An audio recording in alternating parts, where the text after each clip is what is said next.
What's up, everyone? All zero of you, because there's zero people watching. You're so popular, Steve. Girl, I'll just move out of frame. How about that? Oh. Who's watching the live? Anybody watching the live? I'm like, oh shit, we ain't doing this again.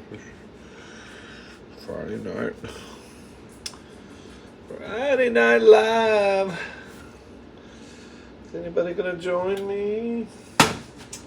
Alright, girl, so I'm gonna make some mango pudding to the one person that's watching. Hi, Daisy, you're the first one. I'm gonna make some mango pudding. I bought this at the Hong Kong market, girl. Hey, Satin, what's up? Thanks for joining me, girl. Look what I got here. I got some mango pudding I'm gonna make. See this right here that says mango pudding in Mandarin orange. I don't know how to Japanese, Chinese, probably Chinese. Anyway, I got it at the Hong Kong market. Let's see here. Oh, it's Santa Fe Springs, California. That's Asian enough. Yeah, I guess so. Let's see. I was expecting to be a girl product of the USA. This ain't Asian. Shit. Nothing Asian about this. I thought I was getting me some authentic Chinese pudding. Let me say poison, girl. What's going on? I got Daisy and Satin. Satin daisies. I can't believe this is made in the USA. Santa Fe Springs, California. But it's got Chinese writing on it, so I don't know. But anyway, we're going to give it a try. We're going to make some mango pudding, okay? And then I got some chicken boiling. Chicken thighs. It may or may not turn into egg rolls. If y'all hang around long enough, you might see me fry up some egg rolls. Okay, so we're going to make some pudding. Okay, so what does it say? Add 2 cups of milk and 1 cup of water into a medium saucepan and cook in medium heat and bring it to a full boil. And then while stirring constantly, remove from the heat. Girl, I gotta stir it constantly? Shit. See, y'all gonna see me just standing here stirring. Immediately pour the contents of package. They don't say pudding, they say contents of package. They don't want you to know what's in it, girl. My day was good. It was rainy, misty, satin, cold. Just that ugly, slushy weather, you know? That it's not raining. It's not raining. It's just like that mist, like that London fog. Pretty much it's Portland, Oregon here today. So it's 365 over there. So, okay, so contents of package, and it will melt and turn into something that looks like mango pudding. Okay, girl, well, let's get started. Let me get a measuring cup. Ooh, we're going to use a pretty glass one tonight. So how was your week? Yes, satin egg rolls. We're going to make some egg rolls, girl. Well, I got some chicken thighs boiling. I don't know if I get that far. We'll see what happens. We will see what happens.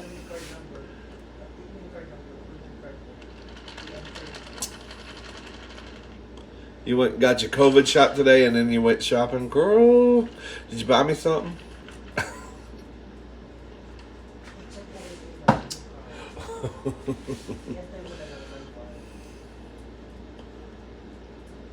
Oh, Pepper Lee, you were the first one here?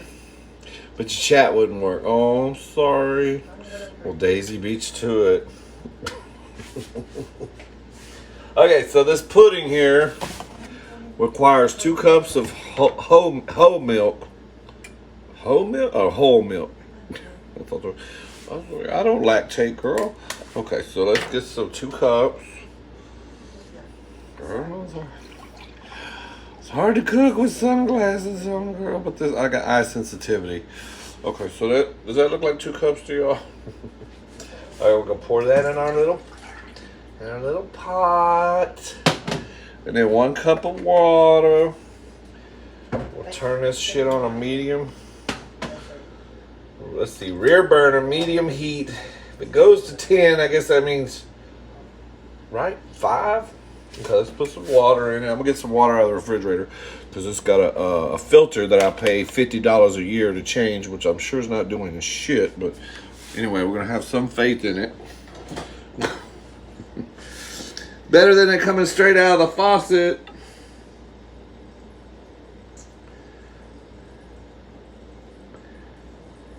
Oh, now we got the 1 cup of water, filtered water. Okay.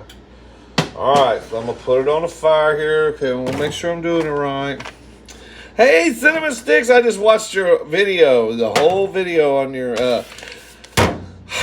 satin. Anybody else watching?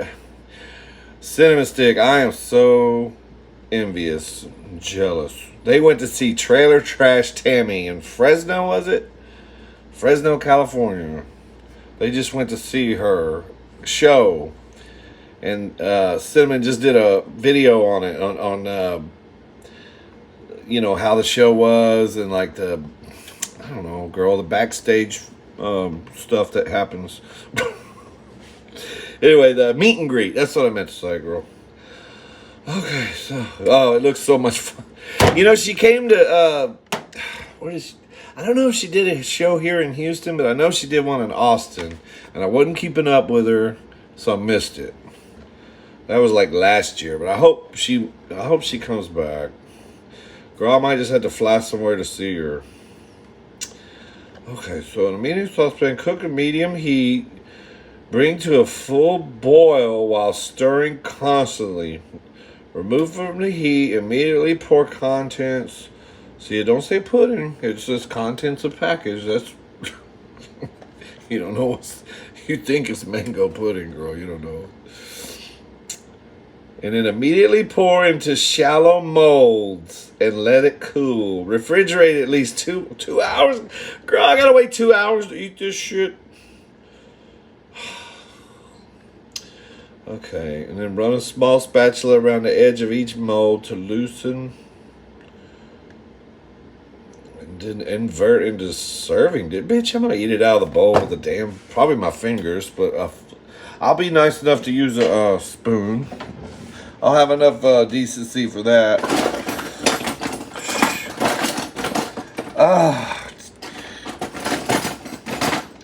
Y'all's utility drawer this messed up like mine. I got tongs on top of spoons, on top of spatulas, on top of... Girl.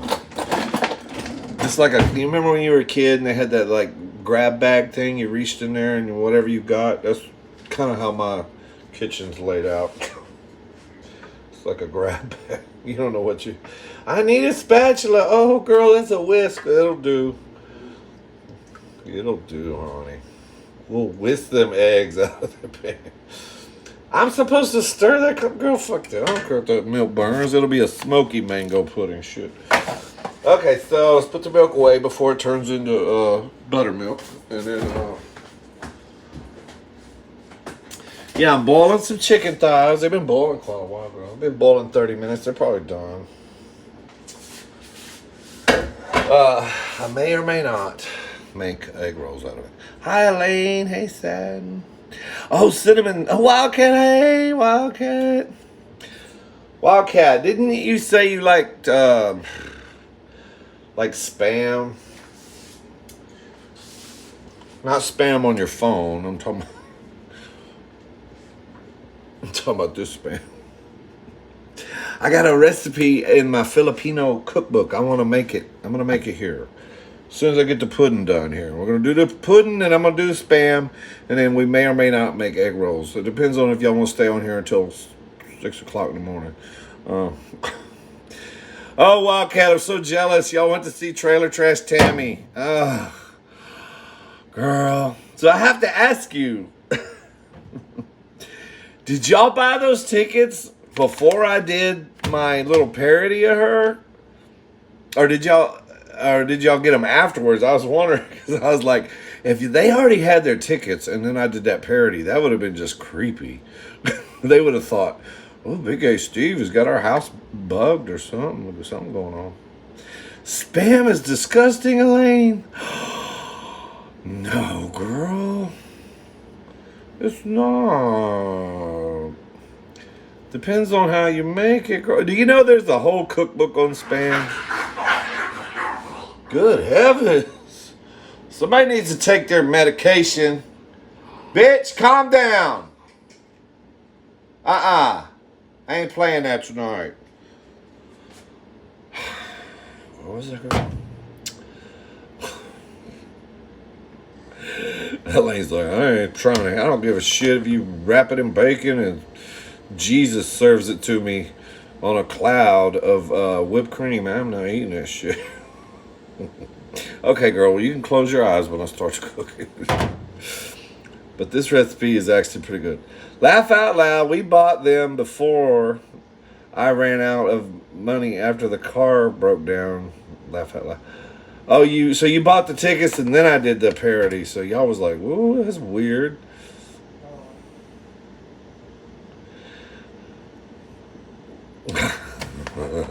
Well, okay. So y'all can watch the recipe and not ever try it, but I'm gonna make it anyway. So. Oh, but I gotta make some coffee. Hold on. Shit. Steve. Yes. Because the recipe for this spam requires coffee, so I gotta make some coffee real quick, which requires a coffee cup. Okay. Ooh. That's right, girl. It sure does. Hold on a minute. Hold on a minute, girl. Let me turn on my Keurig. Oh, shit, I dropped it. I gotta make some coffee. I forgot all about the coffee. Hold on. I gotta clean this filter. I thought I had a clean filter.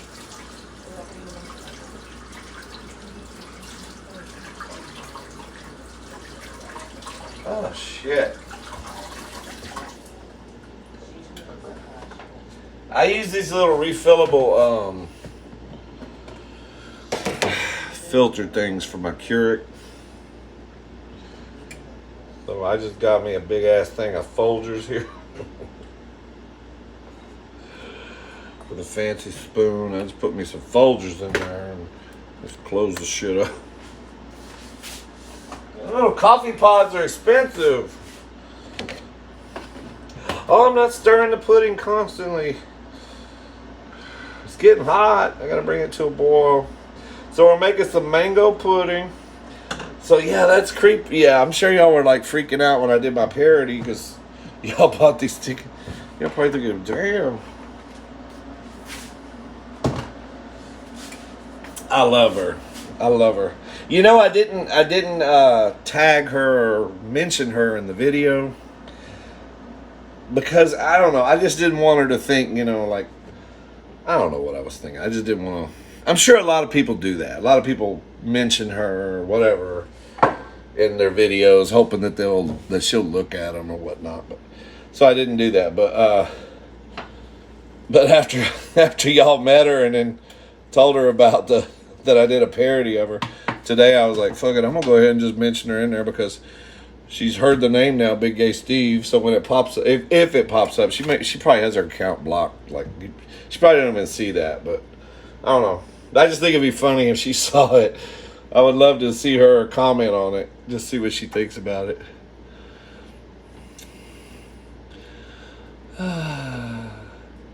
You're loving the vibe, girl? Okay, hold on. I gotta back up. Y'all are commenting like a motherfucker. Big HD's making coffee, and y'all are... Okay.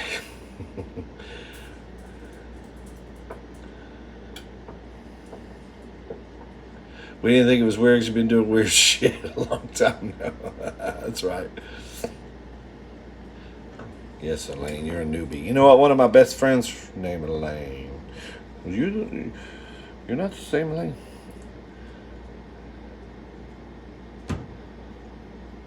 With your allergies and there's a lot of things you haven't tried, Satin.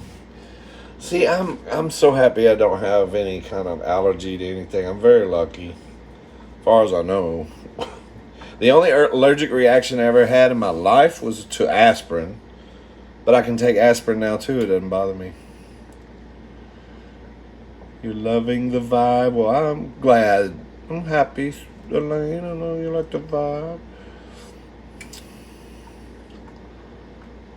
Okay.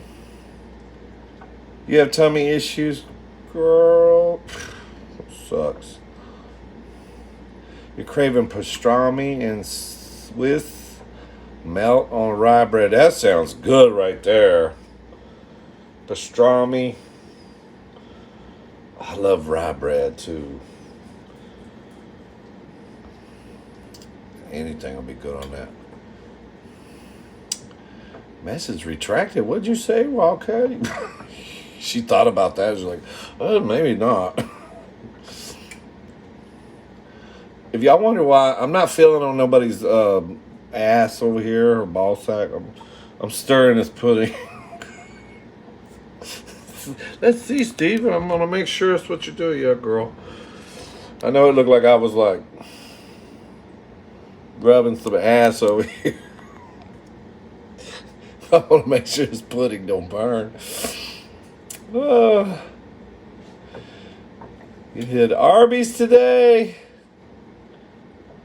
You lost me with the mustard. Oh, God, here we go.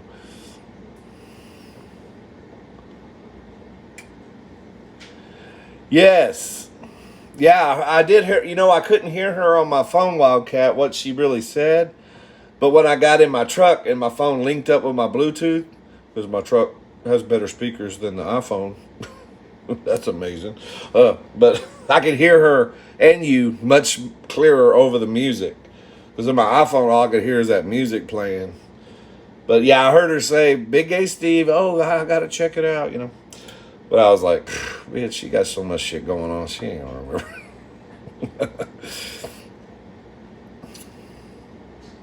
Yeah. You went out today, and 5 minutes later, my eyes were red and swollen, and I had to go home for allergy meds. Oh, my God. My sister used to suffer from bad allergies. She used to get allergy shots, like, all the time.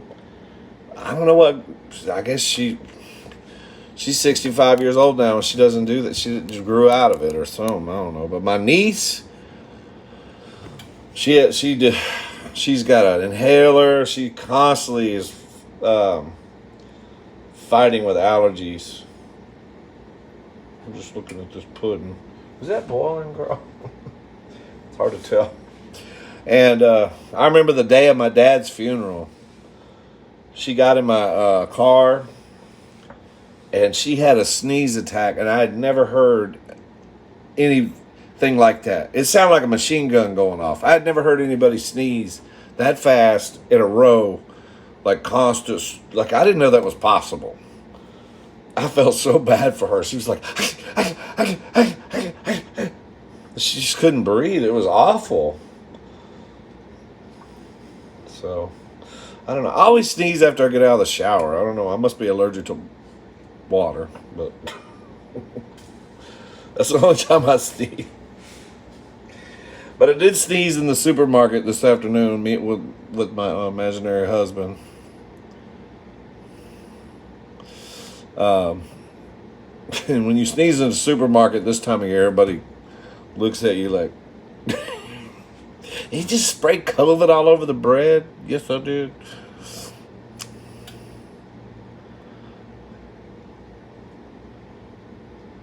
Yes, you are so sweet, Wildcat. I can't believe you said my name to Chelsea, and then she repeated it. I heard her say Big Gay Steve. So at least if nothing else happens from here on out, at least her mouth uttered the words Big Gay Steve.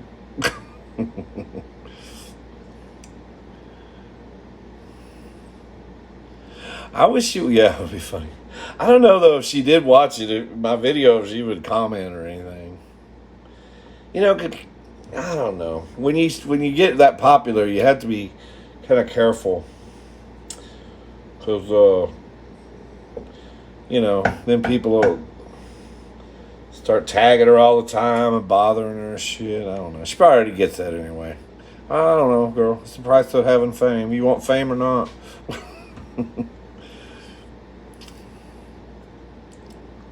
Well, thank you. How wacky. Yeah, how wacky and fun I am. Well, thank you, Wildcat. Shoot. I just want to open for her one night. Just let me do that. That would be fun. I'll just open for one of her shows. That would be cool.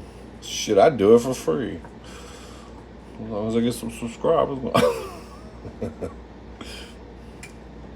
Mac and cheese bites at Arby's. I haven't had that. Expensive but delicious. Mac and cheese balls.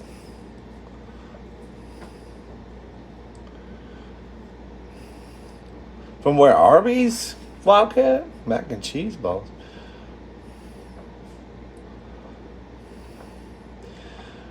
No, Elaine, strict diet, so it was them or the sandwich, not both. Lord.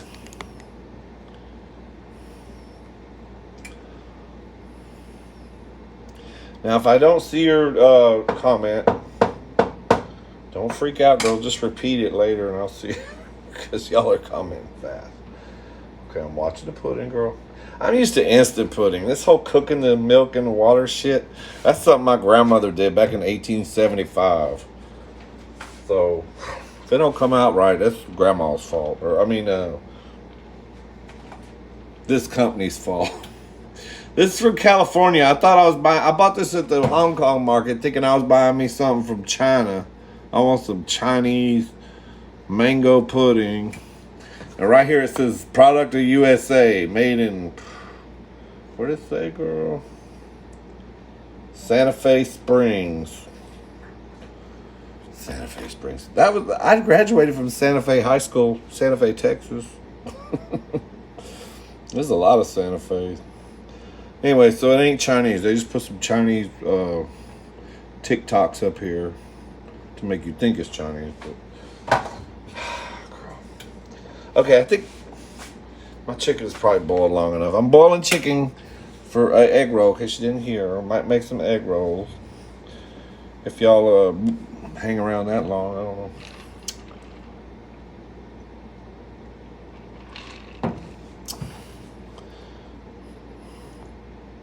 Mac and cheese short tomorrow. You'll post it, Wildcat.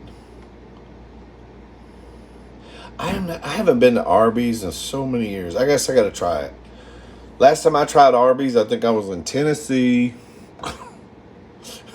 I like a cheddar melt roast beef sandwich thing, and I thought it was awful. And I hadn't been back to Arby's. It's been, oh God, that would have been in probably around year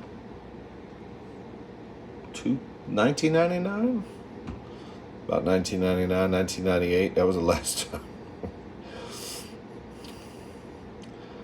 Haven't been back to Arby's since. I need to try them.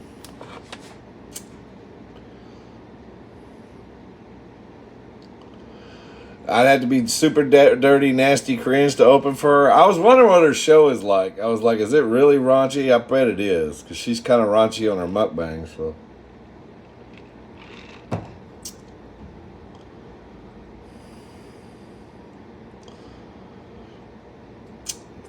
You wish Steve, Kitty, and Cinnamon would come on the cruise. Oh, I need to go on a cruise. You know, it's funny. My sister said something about taking a Thanksgiving cruise. I was like, I wish I could afford it. I'd be gone.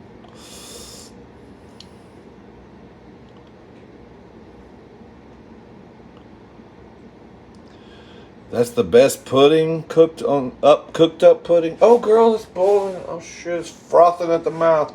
Okay, I think I burnt the pudding. No, it was boiling high. It was getting all what do you call it, girl? Okay, let's see. Okay, so let's see, Steve, what you're doing in there. Can y'all see? Girl, I can't even see. I'm gonna turn this off or I melt something. Well, I can't see shit, girl. Okay.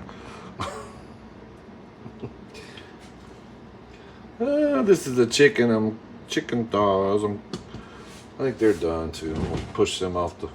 Okay, so it said immediately pour the contents of this in there. So, ooh boy, it smells mango-y. Shit.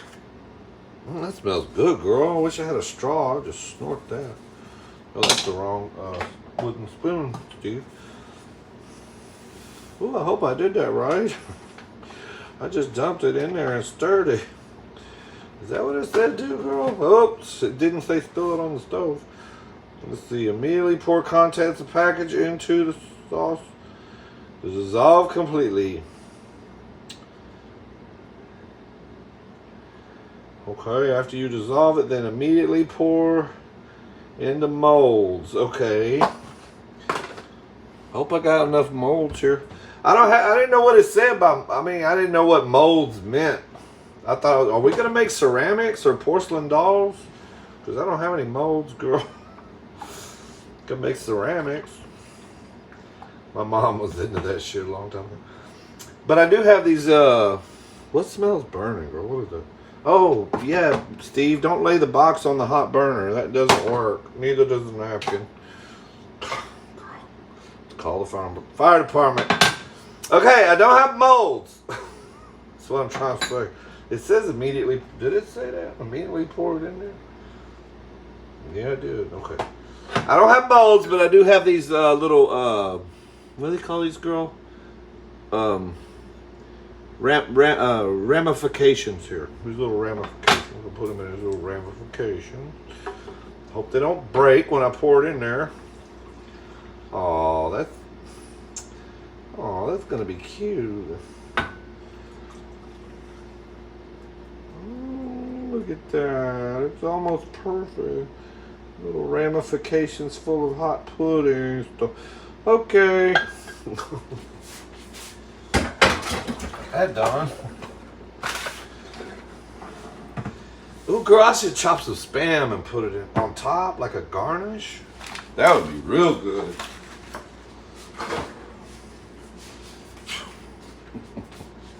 Say, Steve, you done lost your damn mind, bro. Okay. Oh, so yeah, we'll let me read some comments.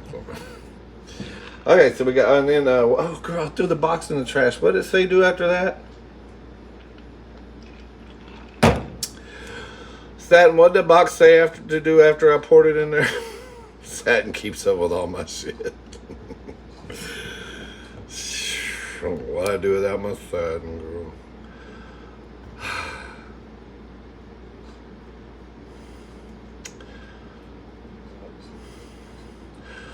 Oh, Elaine's inviting us on a cruise. Oh shit, girl. Hey, imaginary husband, go pack our bags. Call the what's that called? The boarding school for the dogs. We're going.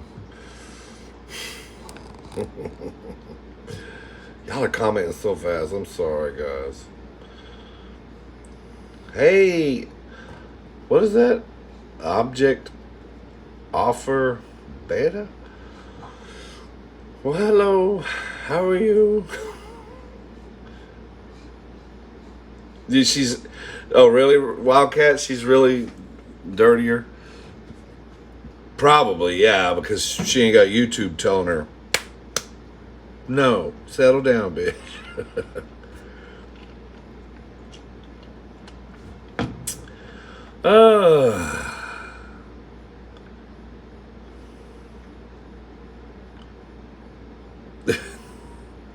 Don't move for 10 minutes. Girl, I'm not a mannequin or a mime. Girl, I move a lot. Although I did take a guy home one time that did that. We went upstairs to his bedroom and he poured ice all over me and got my skin all cold, and then he said, okay, just be still, don't move for like 10 minutes. It was creepy, girl.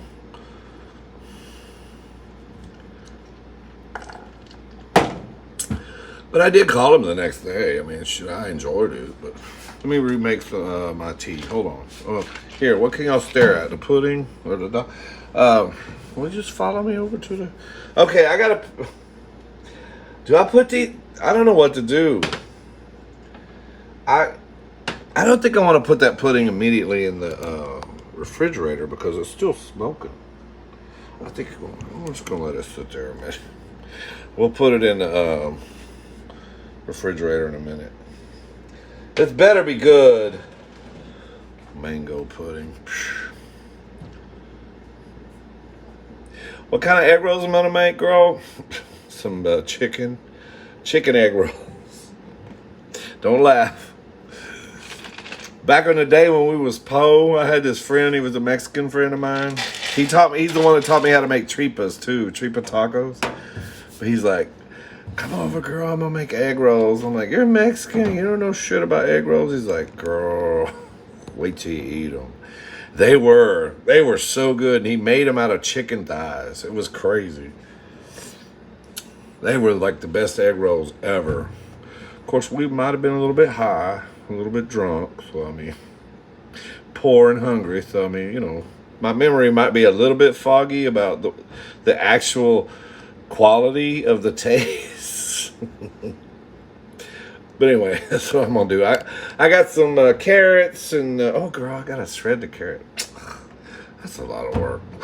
It might just be carrotless tonight. Okay, I'm trying to keep up.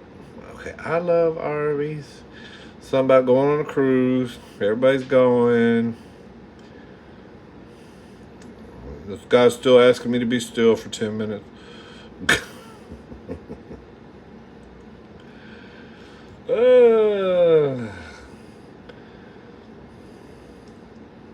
I have to constantly stir it there, Pepperly. Well, I tried, girl. It didn't stick or anything. It was just foaming up. So I knew it was boiling. So it said as soon as it starts boiling, just pour the contents of the package. They still won't tell us what's in there. They don't call it pudding, girl.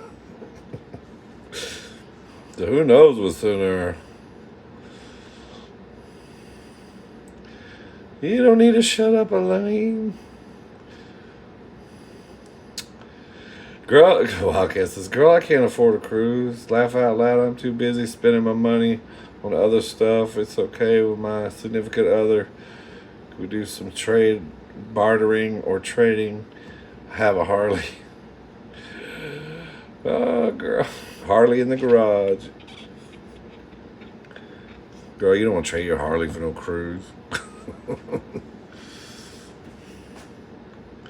Am I getting lazy? Why you say that, sad? Because I don't want to do the carrot.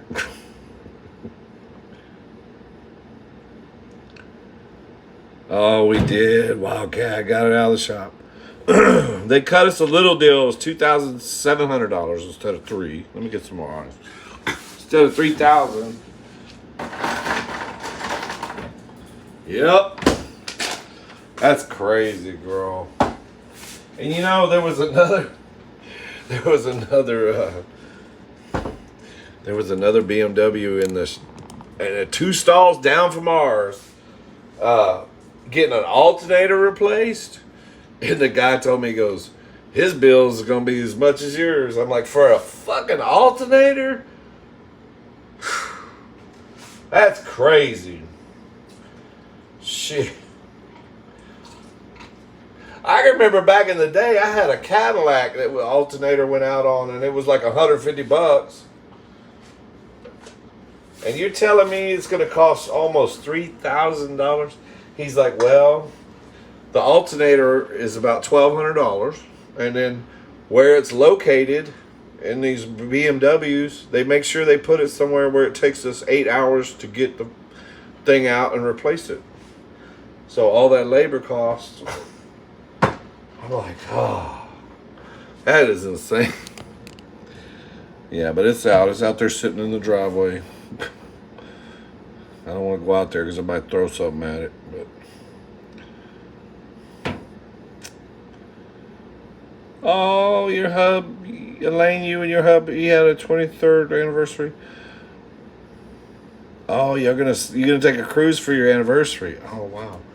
23 years. Well, congratulations, girl. What am I drinking? Satin says, what are you drinking? I'm drinking tea. I'm drinking apple juice, Diet Dr. Pepper, and some other liquid stuff. Man, you're just gonna watch for a while. I'm not gonna comment, right? Okay, I said crazy, Steve, because we're gonna put spam on the pudding. Oh, that because I was gonna put spam. Girl, you know me, I might. Parties in the garage. Remember back in the day, cinnamon stick, when what you could crank on your own car? Oh, you mean like the girl ain't that old. Arnold Palmer. Ooh, that's good. I like that. Shit. Okay, this is not getting stiff at all. If I could tell you how many times that's happened. But I think it's still very warm. It's very, but I think it's okay now. I think we're going to stick it, these ramifications, I'm going to put them in the refrigerator, okay? Hey, Dolce. What's up, girl? Look out, Daddy's got hot pudding.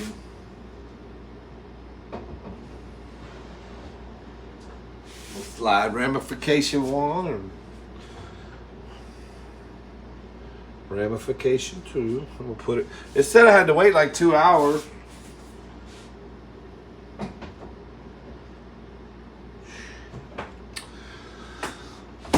Girl, I don't want to wait 2 hours for that. Oh, coffee. Shit. Steve, you're supposed to make some coffee. I'm sorry. Well, gotta put this in here. All right. And my Keurig makes some coffee there because we need. I'm gonna show you how I can make this spam, girl. Ew, I don't want to watch that. I am gonna pull these thighs out of here because they need to start cooling off. If I get that far, start making egg rolls. I worked long hours today. Oh, girl, where's my... Need my... See what happens when you got a drawer like this? You got a tongue and a whisk that want to make love with each other. Girl, I don't even know how that happens. Oh, okay. Like this.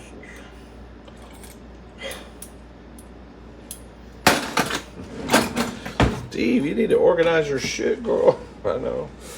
Okay, so we're going to take our thighs that we boiled the shit out of. And I'm going to lay my hair so they can cool. Skin side down, I guess. Get them on this plate. I want them to cool down so I can debone them. I don't know why I like that term, debone.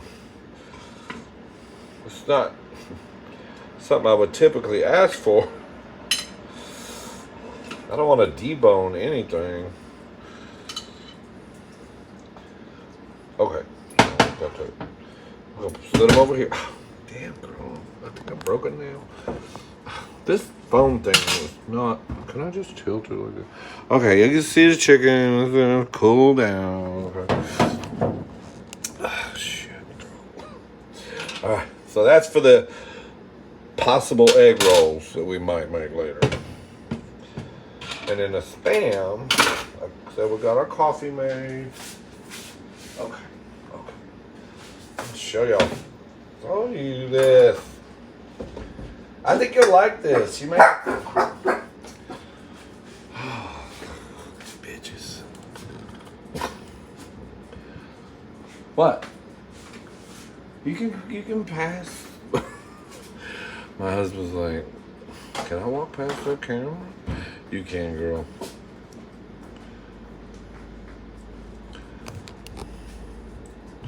Okay, let me read some more.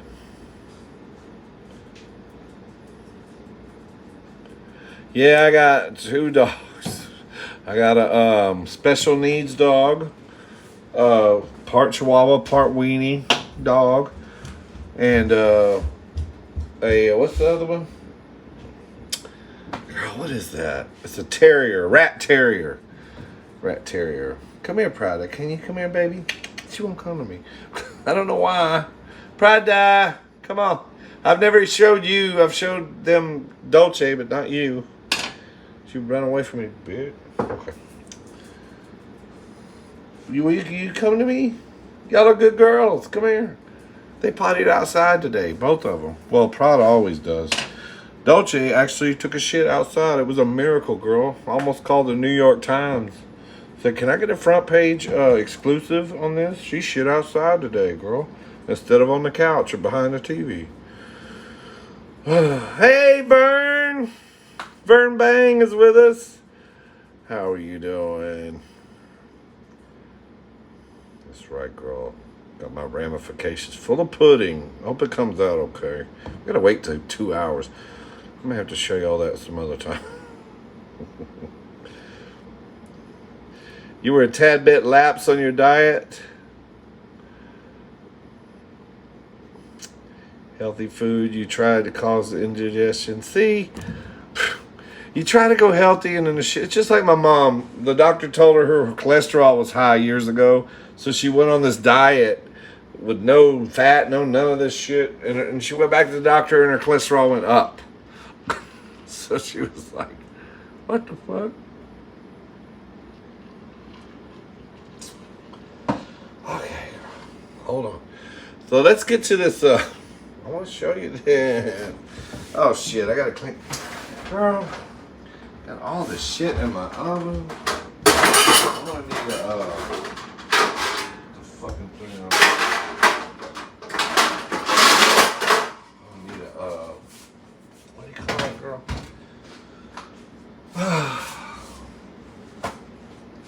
Cookie sheet. That's what I'm talking about. Alright, so well, we're not gonna need that just yet. Shit's just sliding everywhere. I'm trying to keep up with you. I know I can't get her to come to me, Satin. She ain't gonna come over here. Let's show everybody you. This one is Prada. Yeah, why are you so scared, girl? You think I'm gonna beat the shit? You're the good dog. You're the one that potties where you're supposed to. Why are you so scared of me? You know I love you. She goes, because I seen what you do to Dolce when she don't piss or shit outside. Can I get a kiss? Can I get some sugars? Do you love me? Can I get a kiss? Prada? She's like, you never pick me up. This is weird. Anyway, this is Prada. It's like, put me down. Now I gotta wash my hands.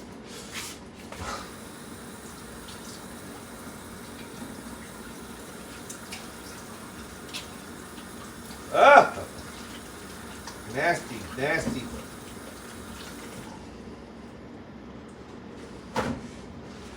Oh my god, you're picking up your dog while you're cooking? Let's wash my hands, girl. That's the nasty one right there, Dodo. Dodo, come here. Can I pick you up? Oh, she took off running. Hi, Prada. Yeah. Well, at least you're honest there, Elaine. Maybe you are the one, my friend I used to know. Make sure these burners aren't hot. I want to burn my shit. Okay, I'm gonna show you this. I could have swore Wildcat said she liked Spam. And I wanted her to. Oh, girl.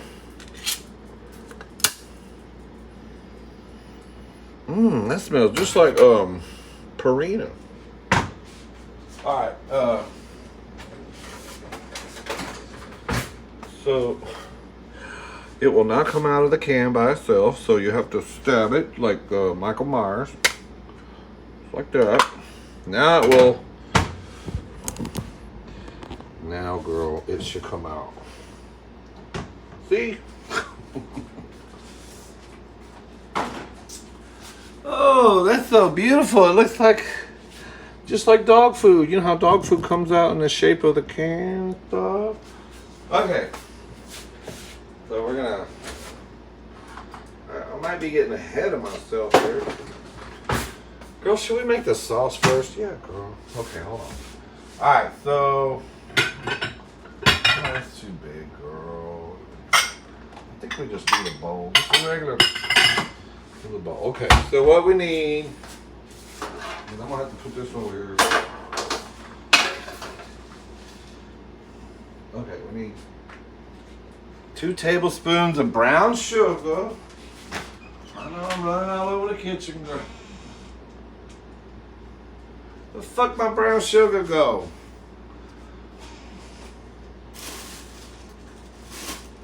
Holy shit.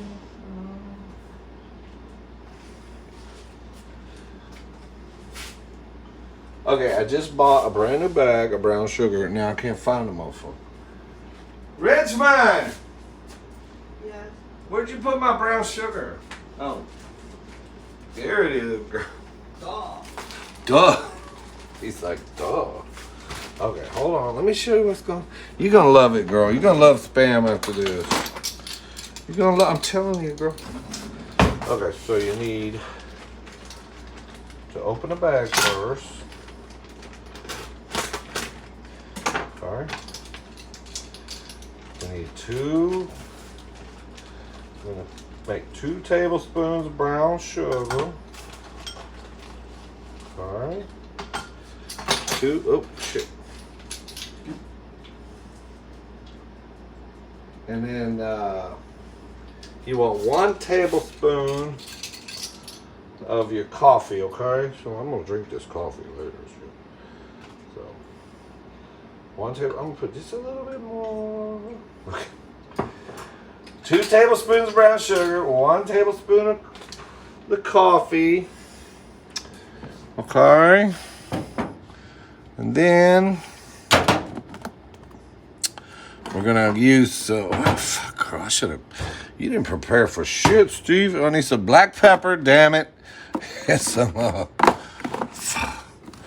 need to redo this whole motherfucker. No, that's mustard seed. I don't need that. I don't need that. I don't need that. I don't need that. I need some. I need some smoke too. There we go.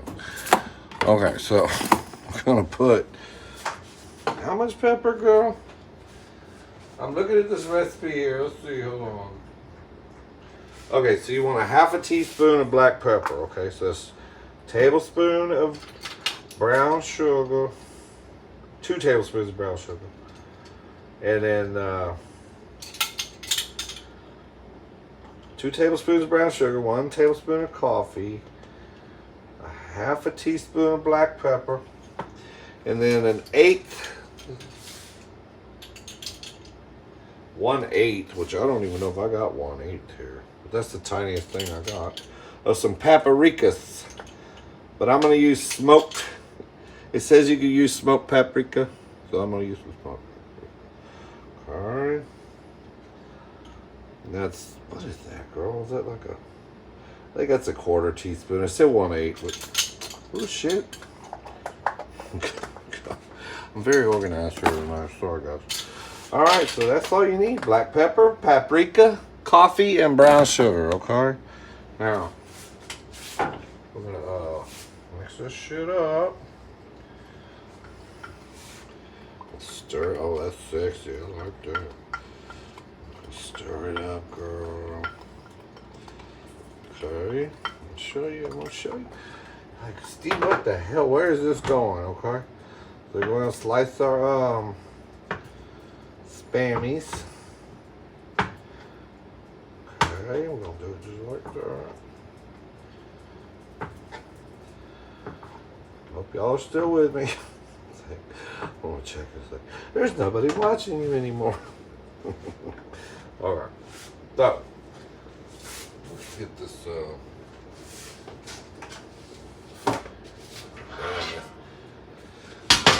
girl, this kitchen gets smaller every day.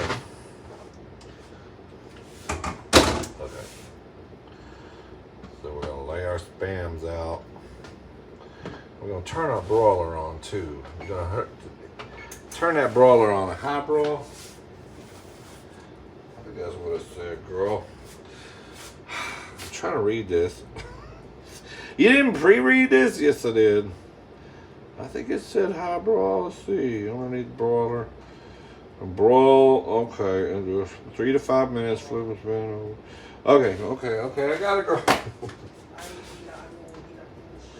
Oh, he's over there speaking Mandarin. Filipinans. Okay, so here we go. Can y'all see that, girl? I had to take my glasses off so I can see. All right, where's the brush? This is boring as fuck, Steve. I know, girl. Hold on. Shit. I knew I was gonna need this brush again. Oh well, girl. I just used it to brush some butter, so it's fine.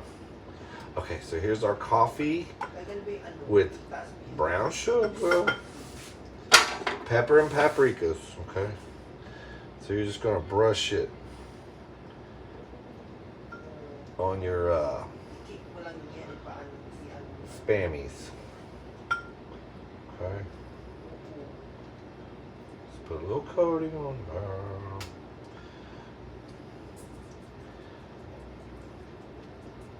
So anyway, I hope everybody's having a wonderful weekend. I still cannot believe Cinnamon Stick and Wildcat got to meet Chelsea today. That is unreal. Girl. That is so crazy. I gotta start paying closer attention, I guess, to her show schedule. I did register though to go on her cruise. She's giving away some cruise tickets. I did register for that. I don't know when she's giving it away. I forgot. It's sometime in November. I gotta check her on my win. Sure. Get to go on that cruise, honey. Okay. So, I think I gotta move my rack up in the oven. You wanna put your rack up a little higher.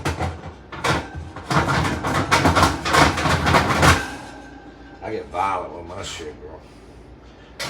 And then we're gonna put our spam right there under that broiler, honey. Like, damn. If he's this disorganized making fucking glazed spam, I don't want to stick around for the egg rolls. I might get seasick watching that video.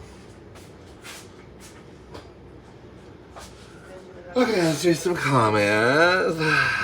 Guys, I'm sorry.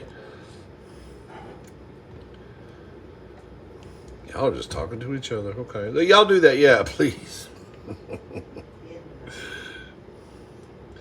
That's best y'all talk to each other, because I'm just... You're like, he's making spam. What the fuck was that? He's making spam, girl. We're not paying attention anymore.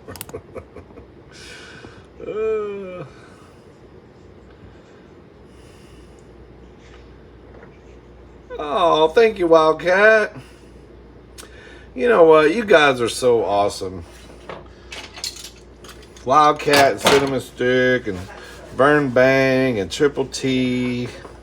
Y'all are very, very supportive. Yeah, y'all share videos of everybody's doing. Y'all are wonderful.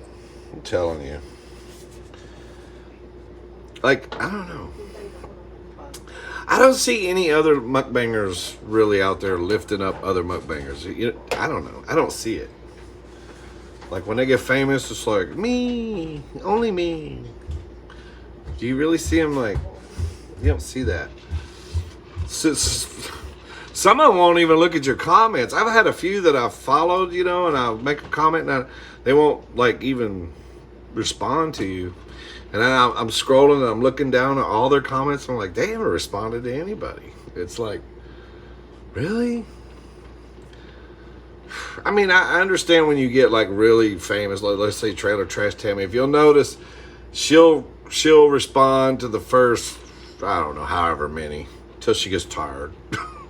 But But then after that, once you know, if you get on one of her videos, there's already been 500 comments. She's probably not going to respond to your comment because she's like, okay, I'm done, I'm moving on. But yeah, but like there's some that won't respond at all, and it's like, okay. But y'all are also wonderful. Oh, I gotta watch this. 3 to 5 minutes, and I can already smell it. Hope I didn't burn the motherfucker already. That don't take long. Okay. 3 to 5 minutes. Okay. I'll make sure. I'm gonna make like a glazed spam here. Girl, I got it from my Filipino cookbook. Girl, it's supposed to look like that when it's done, okay? See? I'm trying to show. I thought about this one. I don't know, I was watching one of Wildcat's videos and it seemed like she said something about spam. Or she ate some spam somewhere.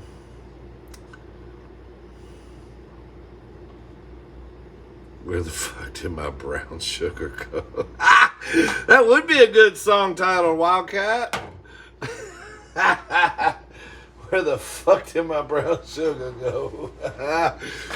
I could just see some old black man sitting on a log next to a river playing like a guitar.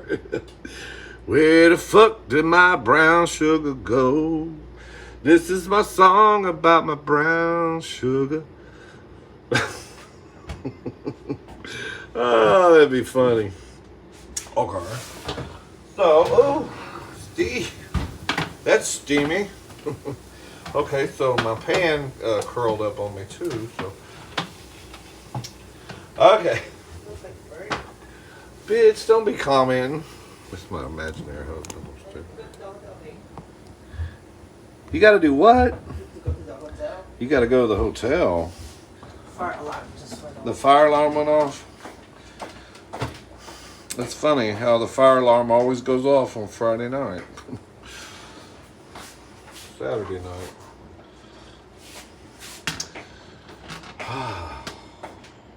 There's a lot of people setting fires on the weekend.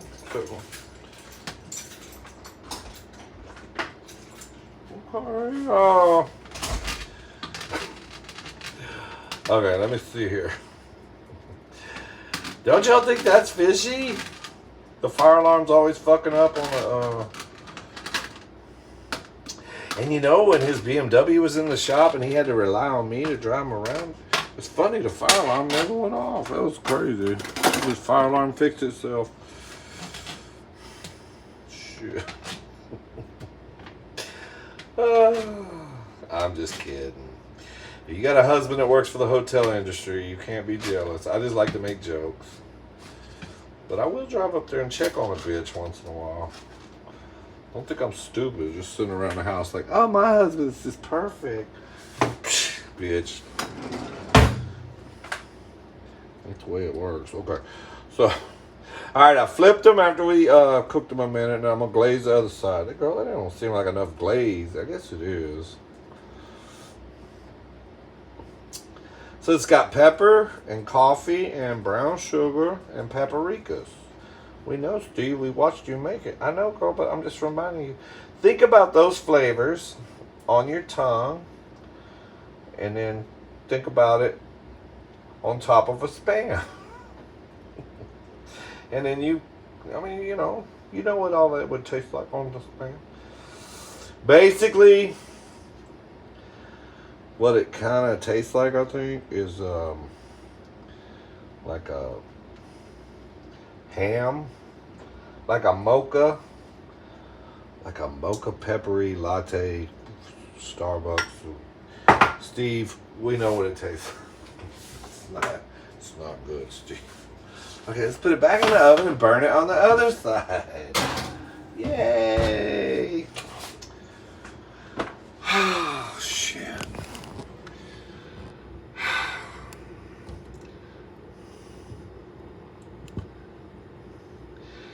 Maybe I am, Steve. I love cooking and eating. Let's be friends, please, girl. If you subscribe, you're my friend. So I don't have real friends anymore, girl. It's all subscribers. And imaginary husbands. That's right, Satin. So you're already a friend, Elaine. Vern Bang. I love Vern. Vern Bang's videos are really cool. Like the background he puts and the editing. I don't know how you do all that, girl. I don't do none of that stuff, but I don't know how. I don't have a laptop either. Bitch, what are you doing? Get out of the pantry. Go get your cage. This bitch is over here trying to raid the pantry. Okay, so yeah, Vern Bang has some badass like intros to his videos, and it's really amazing. Speaking of green screens, when I saw Wildcat, okay, so I was driving down the road today, and my phone, I was looking at Google Map. I was following my map to get somewhere. My phone popped up a message that said, Wildcat mentioned you in a video, and then it's in a short, and then it said Chelsea Lynn is all I could see, and then it cut it off. So I didn't know what that was about, but I couldn't look at it because I was on the freeway driving. So, but I was not expecting what I saw her meeting Chelsea Lynn, Trailer Trash Tammy. I didn't expect that, and I honestly, when I first looked at it, I thought it was a green screen. I was like, oh, that's cool. You can make it where it looks like you're meeting Chelsea Lynn. I ought to do that. And then I was like, then she's talking to her, and I was looking at him like, well, this is real. She really met her. Yeah, I thought it was like a big old green screen at first, Wildcat.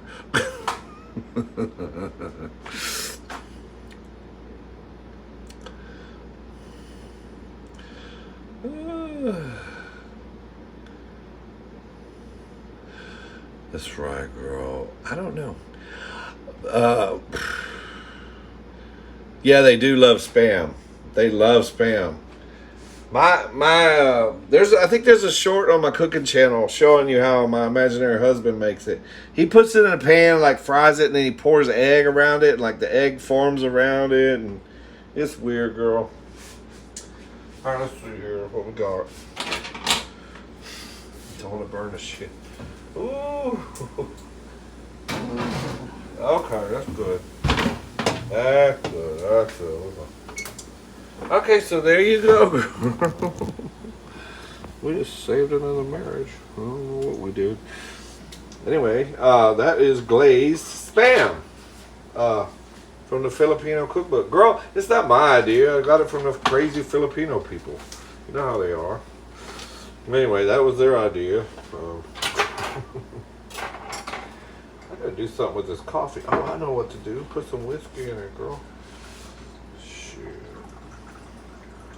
That'll make that coffee real good, girl. Now we need some sugar. Brown sugar. Where the fuck is my brown sugar when I need it, girl? Hold on, girl. I'm making some coffee. I'll be back. Hey, Dolce, darling. You want to show, Daddy's going to turn the stove on the oven light. I'm trying to save money. Dodo. Well, I don't want to pick you up now because I got this spam here, but. Dodo, I want to show everybody how you potted outside today. I told everybody on the internet how you potted outside. That's right. Come here. Come here and see me. She took off. Ooh. She took off running. She's like, I ain't falling for it.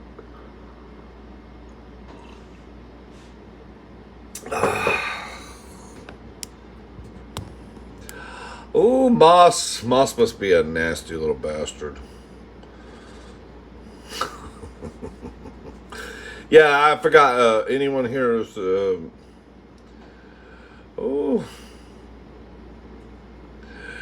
Moss got timed out. Yeah, Satin is the moderator. So, the hall monitor. The head woman in charge, okay? If you get out of line on the live, she will make you go away, girl. She will impeach you. She will impeach your ass. And I can tolerate most of it. Some of it I think is funny, but I mean, it must have been really bad. She didn't even let me see what he said. Usually, she'll let me see a few of them and then she'll get rid of them. But that one, girl, what is she? Did he say I was fat or something?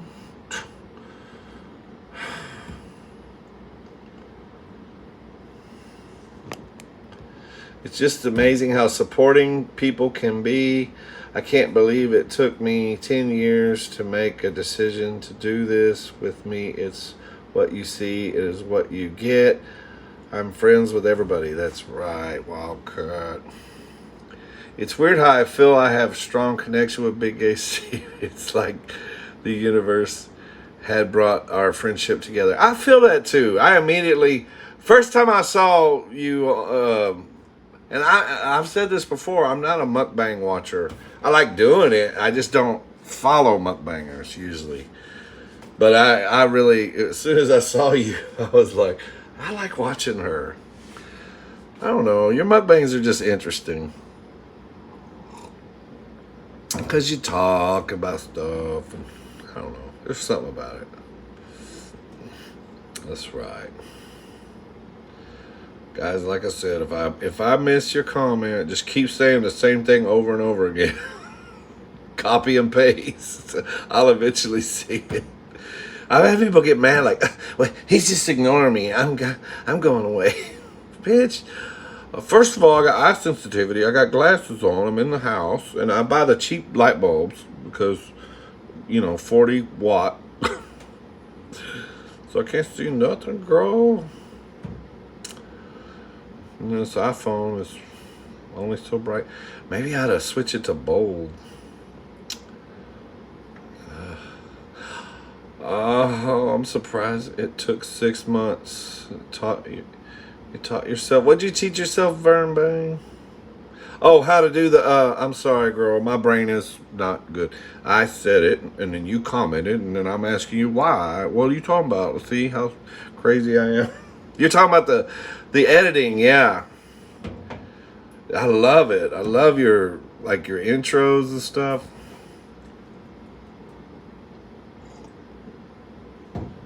He does, Wildcat. He does have yeah. Wildcat says, yeah, I think Vern Bang, she said. I think that's autocorrect. The best intro videos. Yeah, I have to admit, the first time I watched one of his mukbangs, the dead people dancing as the zombies kind of freaked me out. I was like, is he a Satan worshiper? Girl, is he a necrophilia like the guy that poured ice on me and wanted me to be still like the other guy? But then I realized he's just creative. Because he's got some new shit on there. It looks good. I love it. It's wonderful. It's really cool. Girl, you're not far from me, Vern. You're just on the other side of Austin. Austin's only about 180 miles from me, so you're just right on the other side of the hill. I need to come over there and we need to exchange something. Bodily fluid. No, girl. Ideas. Ideas. Oh, my imaginary husband gonna kill me if he sees this video.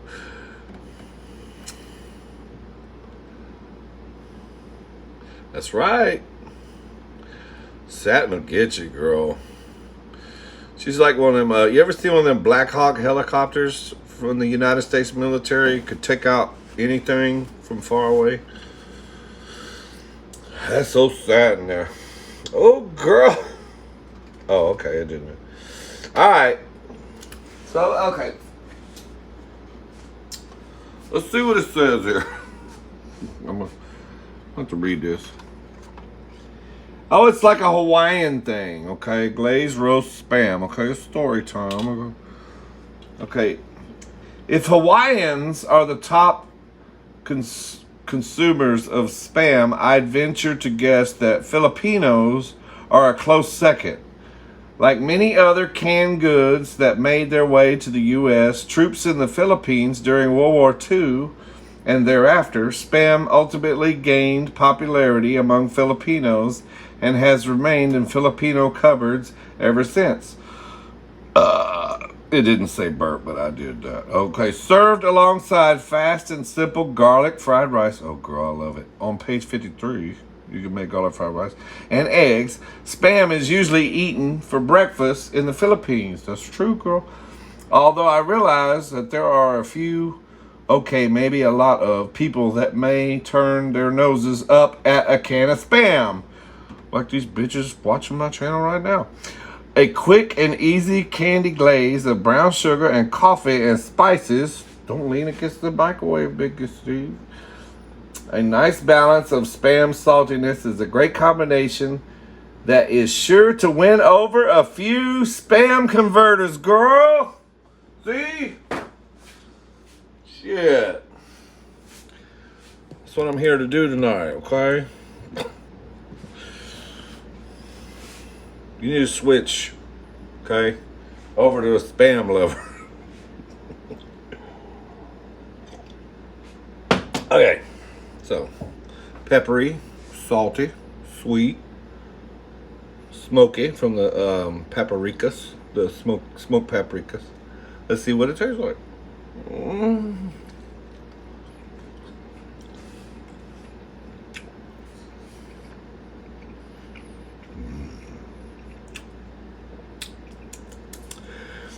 The closest thing I could say,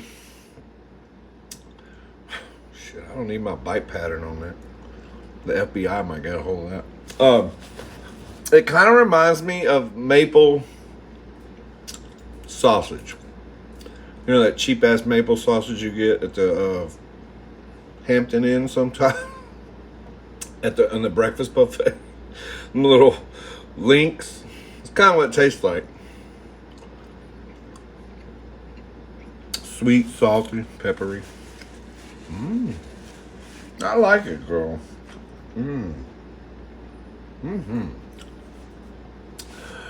Oh.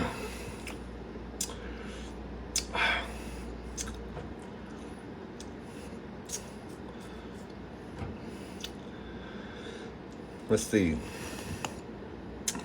This is the best place if you're going to get a drink on this is the place to do it. Yeah. My lives usually involve encouraging alcohol consumption. Come outside of your house. Lewis Angel. The hell you talking to, Lewis? We are waiting. Girl.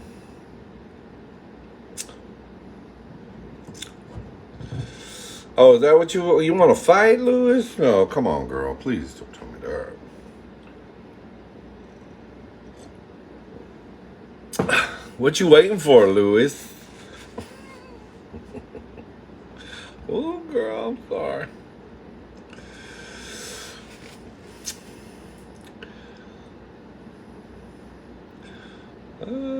Verna's awesome. Big Ace TV. I won't see you in one of his wigs. Oh my God, you guys could collaborate and do a food review wig teasers. Yeah, I know. We could. We need to make that happen. Well, my imaginary husband, his sister lives in Austin, so we're always going over there. She actually doesn't live in Austin. She lives in Manor. Or Manor. He probably knows where that's at.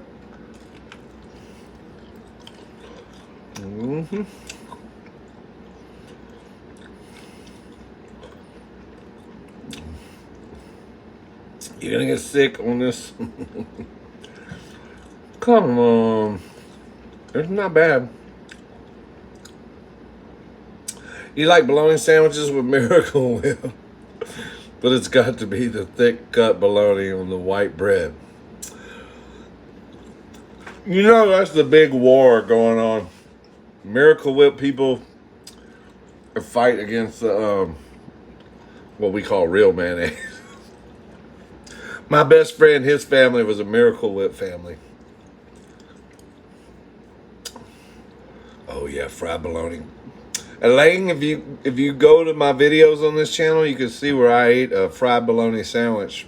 And it had like 2 or 3 pounds of bologna on it. It was ginormous. I felt sick though. After that, I think it was what was that? The childhood challenge. You were supposed to take something that you ate when you were a child, and then, like upgrade it or, go over the top with it. And so I did a bologna sandwich, bologna and cheese sandwich, but it had like 3 pounds of bologna. Girl, I'm gonna tell you something. There's a lot of sodium and who knows what in bologna. That's probably the worst thing in the world. Next to Spam, covered in sugar. But girl, after I did that mukbang, I literally came in the house and I could feel like my heartbeat in my chest. Like I could feel like my skin felt like it was crawling.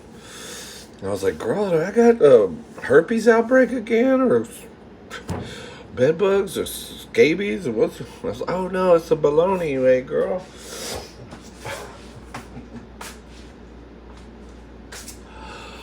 Oh, the bologna you ate.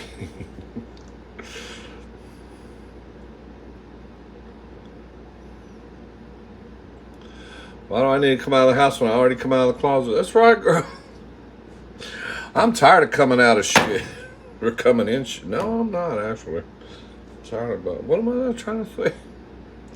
What was that comment even about? Is he trying to pick a fight? Girl.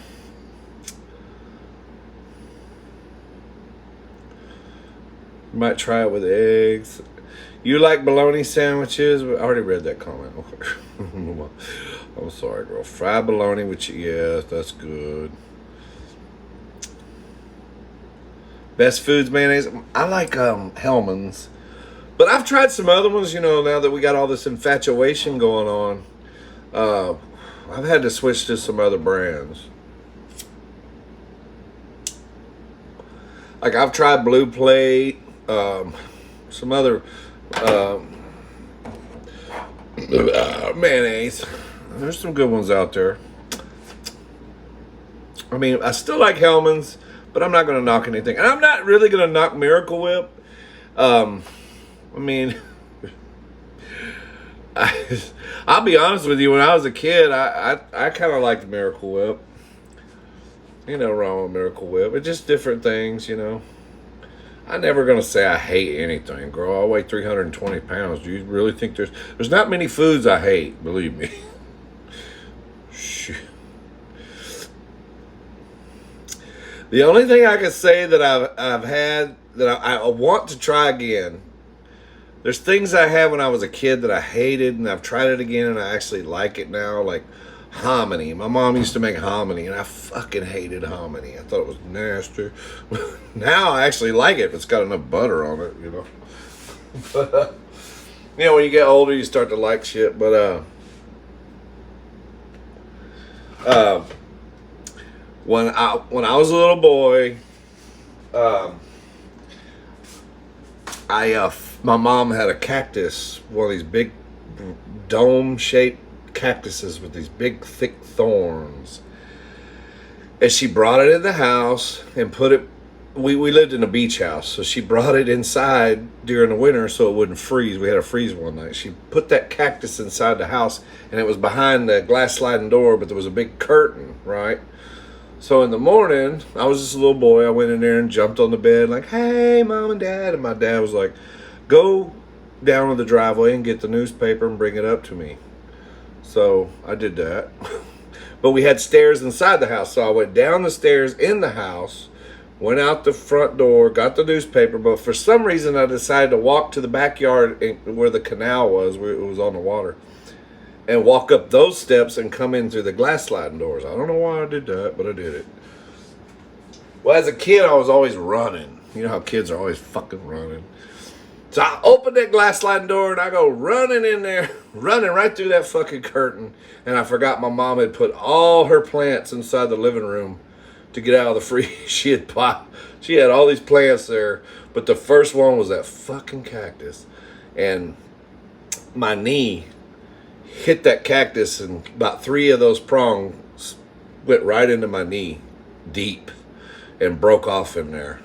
And then it got infected. My mom tried to pull them out with the tweezers, but they were big. They're like bigger than a toothpick. These big old thorns, you know. So she kept thinking I was going to get better. And it was like, I don't know. As a kid, I was thinking it was like 3 days later, but I think it was like 2. I think it was 3. 3 days later, I could not walk on my leg still. My leg was in this bent position. My leg like bent. And like my knee, I couldn't. If you tried to even move my leg, it was like excruciating pain. So she finally took me to the hospital. And they admitted me in the hospital, and then I remember I was a little kid. I was only like, I was in first grade, but I can remember I was laying in the exam room, and my mom was talking to the doctor in the other room, but I could hear, it's a hospital, ain't no carpet, girl. Everything echoes, you could hear. And I heard the doctor tell my mom, I think we're going to have to amputate his leg because I don't think we're going to be able to fix this. And girl, I was like, so excited. I was like, oh my God, I might get like a peg leg. I'm going to be like a pirate, girl. I'm going to get me a patch over my eyes. Shit, this is going to be so much fun. I couldn't wait, girl. And they saved my leg. I sat in the hospital for like a week with this wrap around it, like this water heating wrap. They were trying to draw the poison out. It didn't work. So then, like the day before I got released from the hospital, this big old heavy set black nurse, I loved her. Her name was Vera. She used to come in and check on me every day. She was so sweet. She would give me my little sponge bath and everything. She was so sweet. But she kept telling me, the doctor's coming to see you tonight. The doctor's coming to see you tonight. And I was like, oh, I was so excited. If I'd have known what that doctor was going to do when he got there. Yeah, he came to see me that night. And he stuck these huge syringes like this fucking long with the big old barbaric loops of stainless steel you put your fingers through and shit. Like fucking, he shoved them needles in my knee, and my knee was infected basically. He pulled them thorns out, and then he shoved this big old needle in my knee, and he was drawing out the fucking infection, which hurt bad enough. Then he shoved 2 more needles on each side like that. These are big old fucking, I'm talking, these are not small needles. They're big. And then he's injecting like some kind of medicine in my knee. Girl, it felt like he was sawing the motherfucker off. To this day, I don't know why they didn't put me to sleep for that, because it was so fucking painful. It was like, I was screaming so bad. My dad was like holding me down, and Vera was there. She was trying to hold me down. So I wouldn't move and break a needle off in my knee. But my mom couldn't take it. She got in the elevator and went down to the lobby. And she told me later, she goes, when I got in the elevator and I went down, she goes, the elevator was already 2 floors down from where you were, and I could still hear you fucking screaming. Because my room was right in front of the elevator. But she goes, I could still hear you screaming 2 floors down. I was like, well, it hurt, bitch. Shit. But they saved my legs, so I don't get to be a pirate now. It's fucked up. I could be a butt pirate. Shout out, please, Summer King.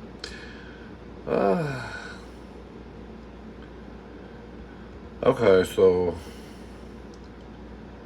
how is the weather in what, LV? Oh, Wildcat, you're so wonderful. Thumbs up, Big Gay Steve. Girl, it was painful. Cinema. Yes, it's 60. Oh, God, the weather here, girl, is like, it's like Oregon here today. It's like 62 degrees and a misty London fog rain that just blowing through the air. It's like mist. It's like not even like drops. It's just like, it's awful. It's terrible. It reminds me of when I went to Portland, Oregon one time to visit my cousin. I went to Portland, Oregon. Oh, God, you talk about beautiful. Everything is lush and green and just beautiful. But, girl, it's just like misty, raining all the time. And, you know, I was tripping out because my cousin's driving me around Portland. She's showing me everything. It's just nasty. It's not, you know, I mean, the weather's nasty. It's wet and cold and fucking... And everybody's out riding bikes or walking their dog and doing all this outdoor shit right in the rain. And I remember I looked at my cousin and I was like, are these crazy people out here in this fucking rain? What's wrong with them? And she looks at me, she's like, well, it's like this every day here. If you don't go outside, you won't have a life. So people just go outside in the rain. I was like, shit, in Texas when the weather's like this, we hide inside the house, make some chili or soup.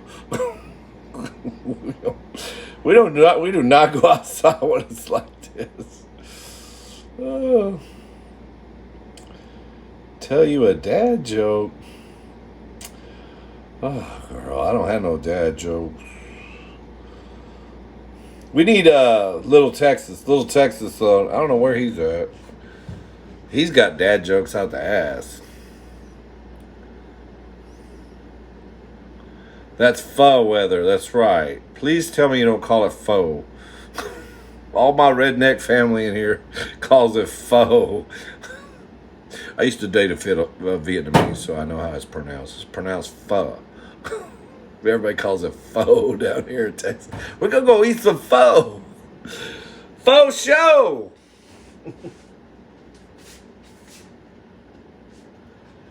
Oh, that's what a public education will get you, sorry, son. We're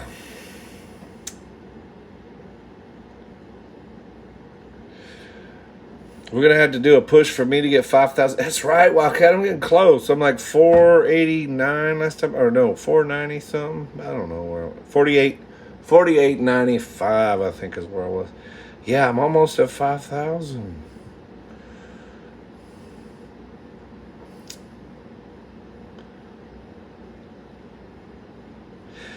That's right.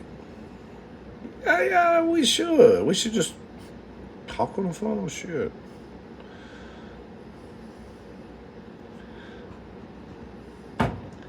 We can do that. Don't I have you? I already have Cinnamon's email. I'll just email it to you.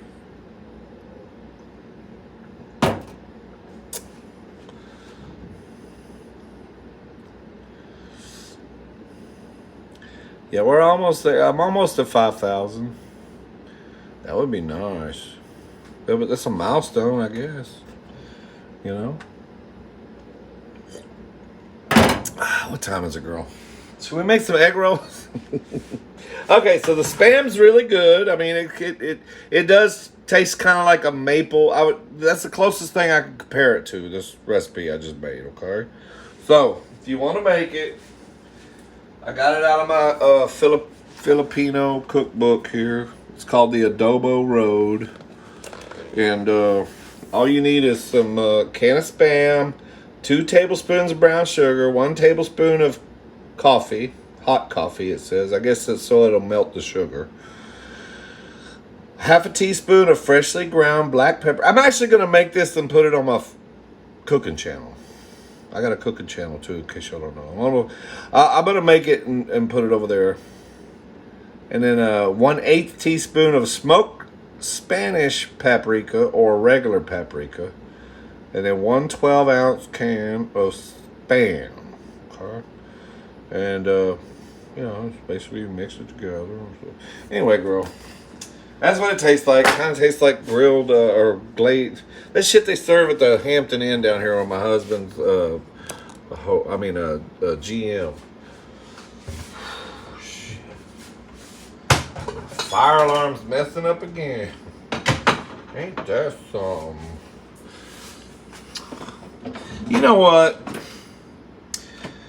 I must have a lot of trust in my husband. I really do, because he's like, he works at a hotel, okay, first of all, which has got,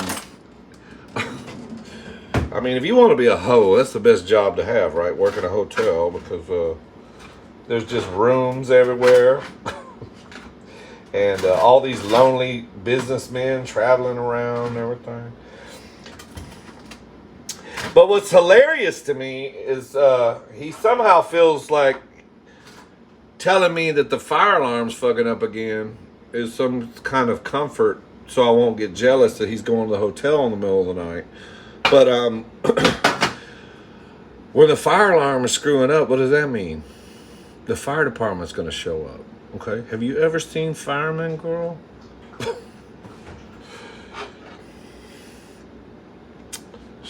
Do I need to say anything else? Girl, if you ever had a dream of getting laid properly, call the fire department, girl. Hey, do y'all see this thing over here? I don't know if I want to...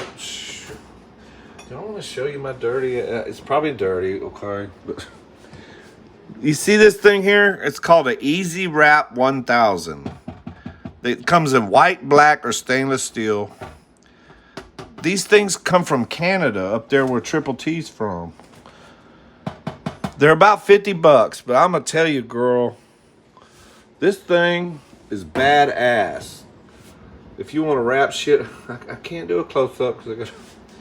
But look, you take, it's got cellophane in it, and you just take it out. You put it over your plate like this. Can y'all see it? Pull it over your plate. You pull it, and it wraps your shit up, girl. Look at that. The Easy Wrap 1000. Look it up. You can find it on, I think on Amazon. You can find them on Amazon now. You used to have to go to their website to get it. That's the best, one of the best kitchen things I ever bought.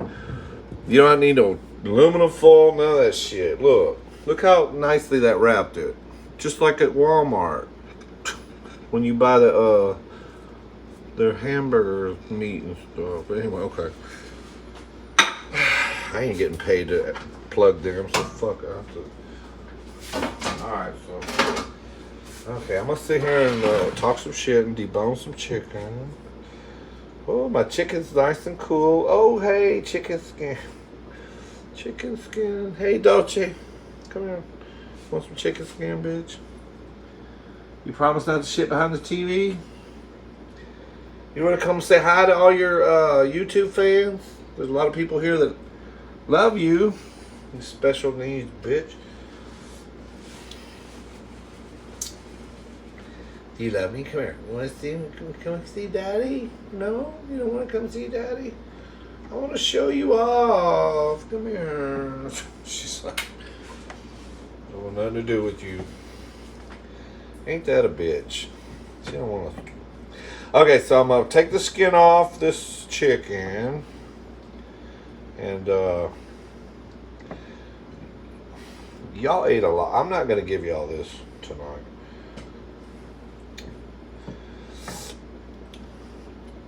Because y'all are gonna shit like crazy. So I boiled this these chicken thighs. I boiled it in just some water with what do you call it? Chicken bouillon, just to give the chicken a little flavor. I don't even know if I feel like making egg rolls. Oh shit. You falling out on this, Steve? I don't know, girl. It's just a lot of work. How does my chicken taste? Tastes good.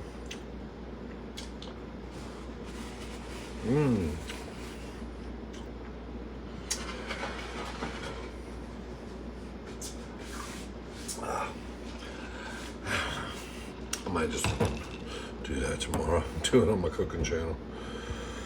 I think that's the pudding. Let's check the pudding. Hold on.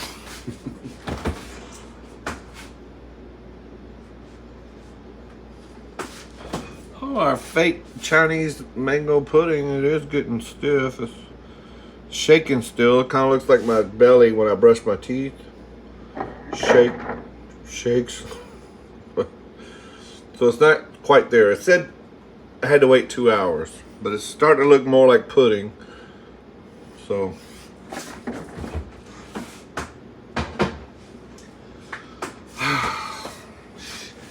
I just don't know. I just don't want to bore y'all. I'm like, if I start making egg roll. Oh, but Steve, gotta do something, girl. Let me read some more comments. Slay.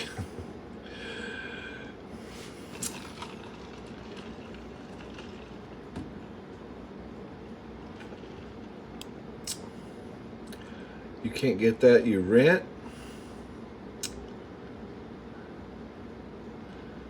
What is that? Calico cats? I got a calico cat in a 2-room flat on the street in West LA. You're the reason God made Oklahomos. You're the reason God made Oklahomos. And I'm sure missing you. Girl, it's amazing how one word like calico cat will trigger you. You brought up some lyrics that we ain't heard in a while there, Steve. I used to hear that in my dad's truck back in the day when he made me ride with him to the farm, but you need to get the laundry out of the dryer. Okay, Wildcat. Can you come over here and do my laundry too?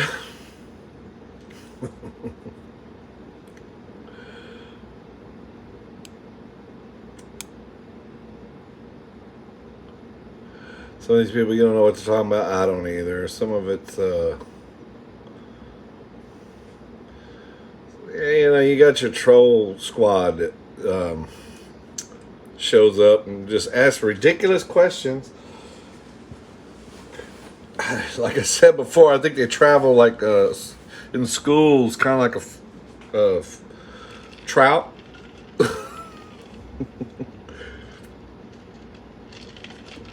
Do I like cats? I love cats. Just can't stand their stinky litter boxes. That's why I don't have one. Last cat I owned, it was nice. His name was Sam. He was declawed, so he didn't fuck my furniture up. But his litter box stank to high heaven. I finally ended up letting a lady I worked with adopt him from me because she lost her husband and she needed like a support animal. So I said, Sam's cool and he won't claw the shit out of your new furniture. Oh, girl, there goes my neighbor again with his Tejano music playing loud. So anyway, shaking my house, girl. It's going to be 35 tomorrow. Oh, my God. That's cold right there.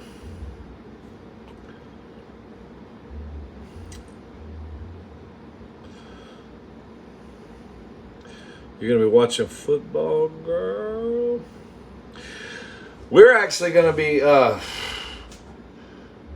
we got to get this house cleaned up. My imaginary husband, his sister's already here from the Philippines, but her son is going to be arriving in Bush Airport on the 18th, so we got to pick him up, and he's going to stay with us, I think, about a week, and then she's coming over for Thanksgiving, and we got friends coming over, so we got to get this house in order, because we got this new table here from the hotel. This came from the, I got shit all over it, girl.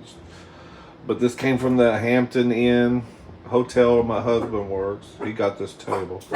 And then, shut up, bitches. He got some pictures over there that came from the hotel. And then, I'm going to show you this, girl. He goes, I got some little more pictures, girl. I'm like, where are we going to hang this shit? Look at these giant ass paintings you got. They're so big. And he's got another one behind it. It's like blue. But This came from the hotel. They're remodeling the hotel. So our house is going to look like a Hampton Inn, I guess, when we're done. But anyway, we got to get all this shit done. I need to call a company, I think, and have our carpet shampooed. And girl, I hate the holidays. I'm sorry. I hate to be Scrooge, but so much stress. Too much stress. Ugh. It's crazy, girl. All the shit you got to get done. Okay, so I don't know. Okay, so this is the chicken broth. I'm gonna get rid of it.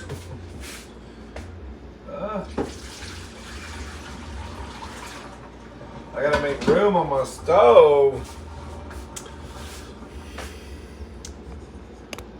Girl, what kind of music is he playing? This Tejano music. Oh. So the owner of the hotel where my husband works, he is also on the city council. So he gets all kind of shit. He got some VIP tickets to this Tejano concert they're going to have tomorrow here in our town.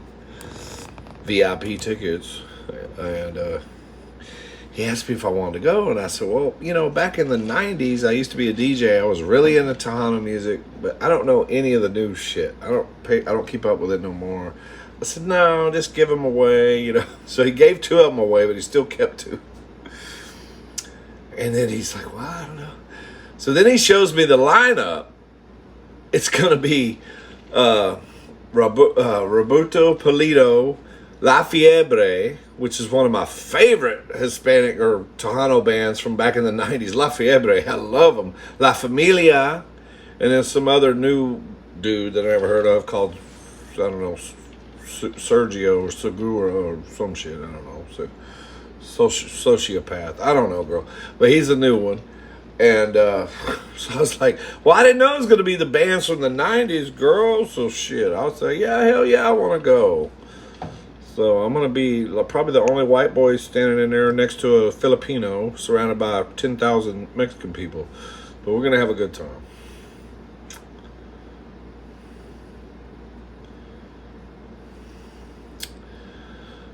You're a shorts and t-shirt kind of girl. Me too, girl. Look what I got on. I got my Dolly and Reba 2024 shirt on. My flip-flops. Look, that's that bitch right there. You special needs bitch. Come here. Come see daddy. Steve, what are you doing to the dog? She's scared of you. No, she's not. She just don't like to be like. She knows I'm gonna pick her up, so she don't want it. She don't like height. She's scared of heights. But if I go lay on the couch, she'll grab my head and power lick it. She'll lick and lick and lick and lick. I'm trying to watch TV. She's licking my ear, in my ear, licking my face, up my nose. I fell asleep the other night. I shit you not. My mouth was open, and she was licking all in my mouth, my teeth and shit. And my imaginary husband was like, he woke me up, and he's like, what? I was like, he's like, don't just licking your mouth, all up in your mouth. She's got her tongue like all up in there. I was like, oh girl, it's fine. I mean, she ate some poop earlier, but she drank some water. It's a good girl. It's fine. Hold on, let me give her some more ice in my drink.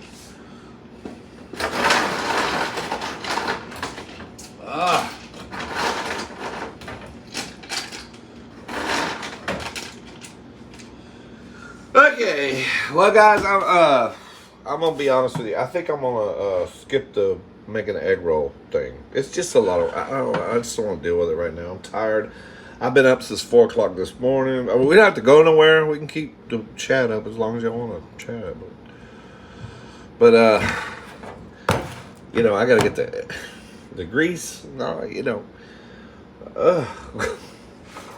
it's just too much work, girl. Probably what I'm gonna do, I'm gonna debone this chicken and I'll put it on my cooking channel. I'll make a video of cooking egg rolls, so y'all can see. But as far as doing it right now, it's like it's just too much, you know. This is a rough life. Showbiz is a motherfucker. People don't understand. Only the hardcore mukbangers would know. It's a lot of work. People are like, you know, it's not.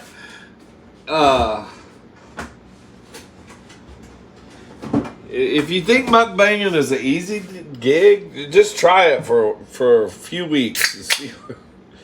It is it's hard to pull it off. Because, I mean, all day you're thinking, I want to mukbang this. So here's what happens, okay? You get an idea, and you're like, okay, I want to mukbang that tonight, okay? So you're thinking about it all day, like, oh, yes, so I'm going to make it like this, and I'm going to do this, and I'm going to go wherever, I'm going to go. Unless you're doing fast food. I understand now why a lot of mukbangers just do fast food. I don't, typically. I do some, but, I mean, you know. Because it's easy. You just go buy the shit, bring it home, start eating it, you know. But when you cook your own, like I do and shit, or you got a plan all day of what you're going to do, and then you come home, and you get off late, and you don't have time to go to the grocery store. So you get home, and you're like, well, I didn't get to go get what I needed, so let me think what else I got. So you start looking through the freezer, and you're like, oh, that's frozen. That's going to take too long. This is going to... It's a pain in the ass. And then your imaginary husband comes home and he wants to eat something totally fucking different because he's not American, he's Filipino, so he wants to eat this. And a lot of times he wants to cook this other thing. Like tonight, he decided he was going to make him a fucking omelet with clams in it. He got this can of clams and made him an omelet. And then he's cooking boudin over here. And then he's talking about, I want some egg rolls too later when you get them made. I'm like, bitch, if you ever get out of the fucking kitchen, I might get live and then make the fucking egg rolls. But that's one reason why I went live so late. Because he's sitting in here fucking watching his shit on his phone, turned up, volume all loud. I'm sitting here trying to watch Cinnamon Sticks video of their little trip to see Chelsea Lynn. I can't even hear it. I'm like, can you turn your phone down a little bit? I'm trying to watch a video over here. Girl, it's hard to be married in 2023. Sometimes I wish I could go back to the old days when there was no phones. You know, back in the old days before there was any phones, your only option when you came home was to fuck or clean house. That was it. So most people fucked. Damn, we can't even have sex no more. Fucking iPhones getting in the way. What am I missing? How much was that? What are you asking? Okay, how much was what? My okay, guys, I'm having to scroll my messages up because they're not scrolling on their own. So you can drink, just talk to us. Thank you. See, that's what I want to do. Y'all can't hurt my feelings. If you say, hey, Big A Steve, love you, girl, but I'm tired. I got to mow grass tomorrow. I got my own buck bang. I got to put together. Fuck, good night, bitch. You ain't gonna hurt my feelings, girl. I understand. But since my husband's at the hotel checking on the fire alarm, I figured I'd stay up a minute. See what happens. Cinnamon's been doing the laundry. You've been retrieving her with what's in the dryer. What? Relieving her with what's in the dryer. You know what? I actually prefer to do our laundry because Richmond uses way too much soap. We blast through soap so fucking fast. And I'm like, you realize it's concentrated, right? You ain't got to fucking pour. I don't know what he's doing. I'm not in there watching him, but girl, we go through so much soap. A thing of soap like that big used to last me like 2 months. And 1 week, we blow through a whole fucking bottle of soap. And I'm like, what are you washing? Because he don't stink. He weighs 120 pounds, so he don't even need to take a shower. He don't even stink. Okay, I'm 300 pounds and 20. plus 20. 320. So pretty much what I wear that day has to be, sent to the what do you call it? The hazardous material plant. So I'm changing outfits every day, but he don't. So I'm like, okay, bitch, I'm the only one wearing anything that needs to be washed. How are you using this much soap? But he likes that soap, girl. I don't know how he's using that much soap. What is the name of the witch that is in the movie Hocus Pocus? That what's to be young and is dressed in green. Who is she? I don't know. I don't think I ever saw that movie.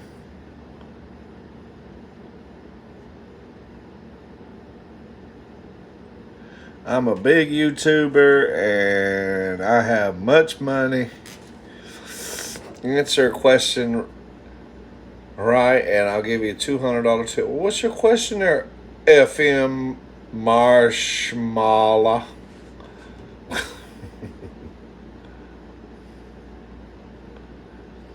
How many are you expecting for Thanksgiving? Let's see. 1, 2, 3, 4, 5, 6, 7. Should be about 70. Oh, speaking of the devil, girl. So,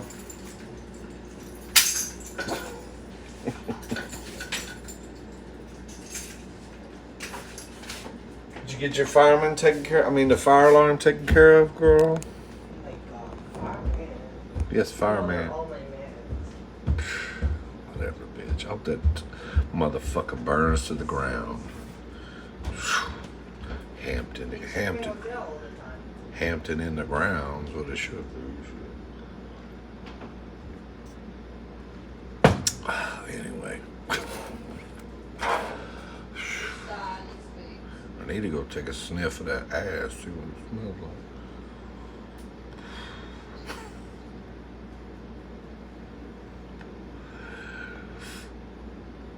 Big straight Steve.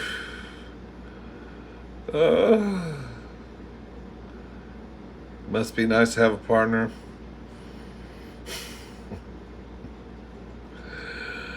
You're too ugly and obese, girl. No. Ain't got. I weigh 320 pounds. Triple T. Ain't got nothing to have. I got bigger titties than you do, girl. Okay. Dolly Parton would probably be jealous if she saw me with my shirt off, and then quickly nauseated. But the point is, ain't got nothing to do with that. But gay men are crazy, girl. I got lucky. I really did. I got lucky. I got a good one. I did. Took me about 6 marriages to get there, but I dated some crazy ones for a long time. My first one I was with for 10 years, he was crazy, girl. Put me through so much hell. And then I dated some more hoes after that. It turned out to be unfaithful. And it's hard to find somebody that loves you and is faithful and all that in the gay community. It is. Well, in the men, I don't know. Lesbians, I think, tend to be more faithful to each other because they will stab a motherfucker if you cheat on them. They'll just take you out. And it's known throughout the lesbian community. If you cheat on me, you might end up, deceased. But men, we're all hoes, girl. It's hard to find a faithful one. It is.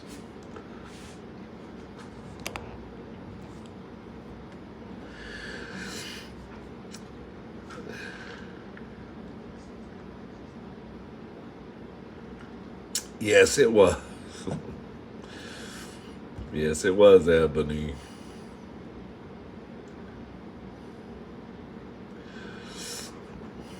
So I'm so excited for Thanksgiving approaching. Okay, it's coming.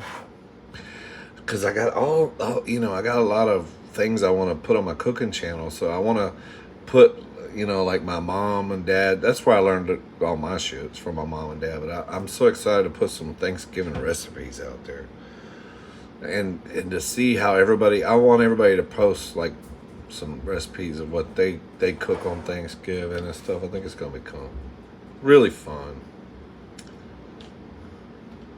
Well, thank you, Ebony, for joining us first time. Thank you so much. I'm not making egg rolls. He's probably gonna be pissed. Where's my egg roll, babe? I got one made for you, girl. You ain't even gotta cook it. Just put it in your mouth, bitch. Oh, Steve. That's just nasty. Ugh.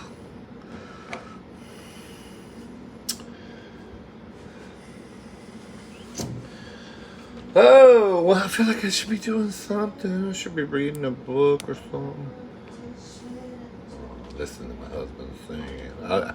He sings. I love it. He sings. Sing louder.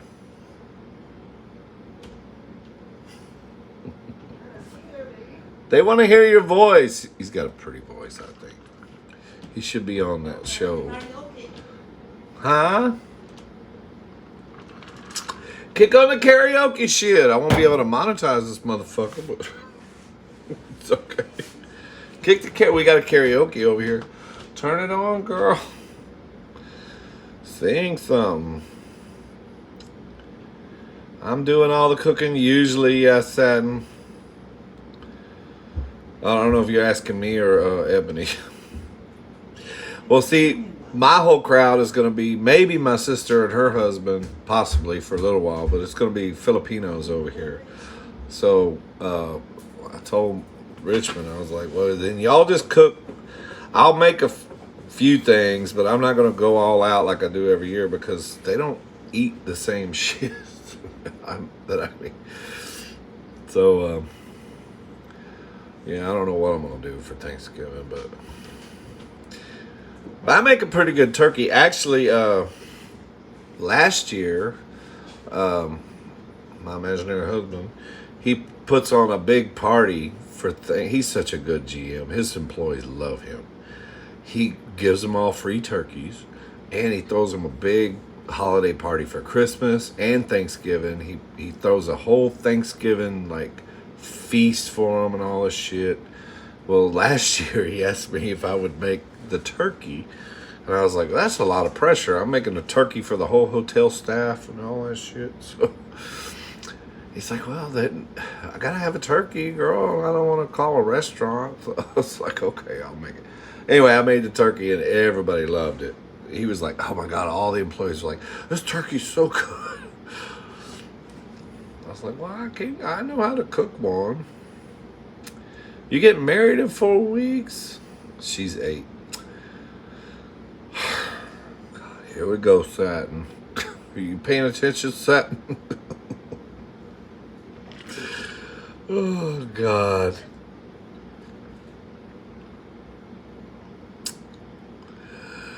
She's 8.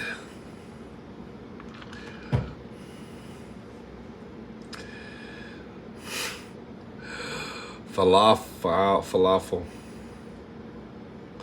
That's a dad joke. It's a nasty one. Yes. Yes. Should I say this? I don't know. It's nasty. The joke goes, you say your mama or your girlfriend or something.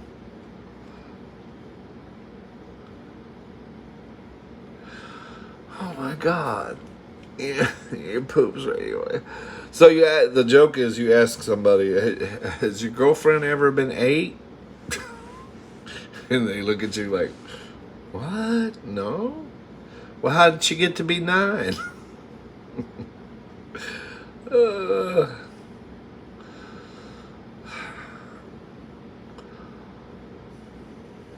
That's a weird ass name. Falafel. You pooped in the school sink and I posted it. Now I'm definitely gonna get suspended on Monday. Well, girl, I hope so. Shit, see? Satin got you, girl. See, that's what happens. Satin would get. Satin's like that Iron Dome above Israel. All these troll missiles coming in. I don't get it, girl. I know I say this every live. I'm like, I just don't get why. I'm wondering how old these people are. That's the first thing that comes to mind is like, I'm assuming because I put on here that the live was not for kids. I put that you have to be an adult to see this. And then I see these comments like that. And I'm like, this has to be like a little 10-year-old boy, bored as fuck, saying this stuff. Like I pooped in the, you know? It has to be like little kids. I don't know. I don't get it. It doesn't make any sense. Although I did like that one troll that came around here last time was talking about her vaginal acid. That was pretty cool. I liked that. I wanted to talk more about the vaginal acid, but she went away.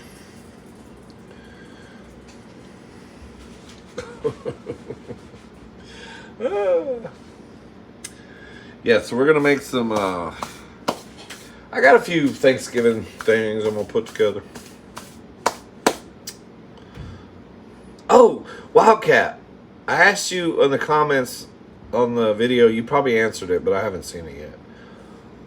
But I wanted to ask you, when you were talking to Chelsea, I heard her say, but I'm a bitch. She said, but I'm a real bitch or something, she said. But I couldn't hear what you said to her to make her respond and say that. I was like, why did she say she was such a bitch? I was like wondering what you asked her to make her respond to that. She's like, girl, you gonna make me type all that out?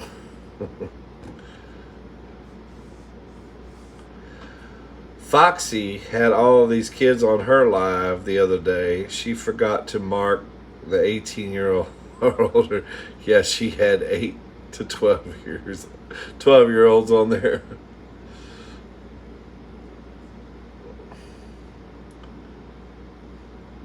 Falafel. Is that what your name? Falafel? You got timed out again?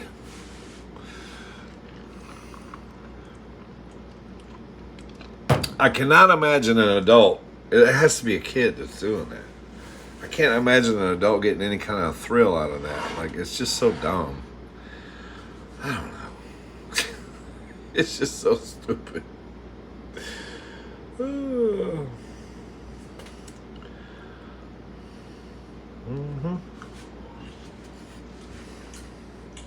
What else can... I'm trying to think of...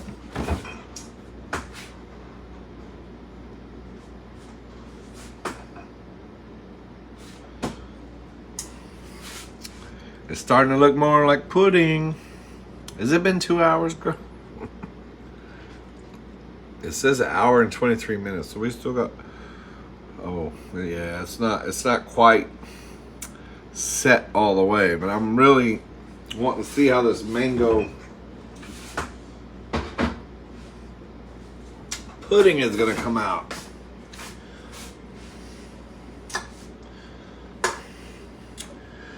But yeah, I don't know, Wildcat, if you could tell me what did you say to Chelsea that made her say that she was her reply was, well, I'm such a bitch.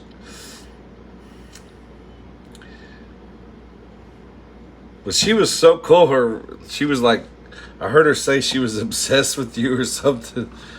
That's really neat.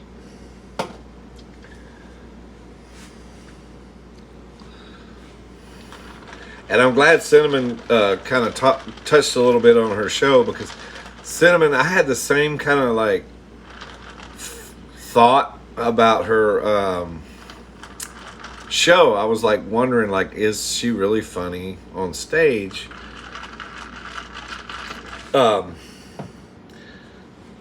not to knock her mukbang or anything. I mean, she's funny, but I wouldn't have thought just from watching her mukbangs that she would be stand-up comic material. She's funny. The things she does on her mukbangs are funny because, she does it on the regular and people are waiting for, like when she throws the seatbelt off of her and stuff like that.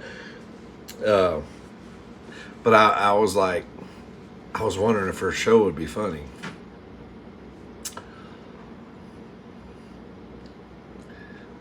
But of course, you said she's way more raunchier, so she can cut loose on her show. She's obviously having to hold back on her mukbang.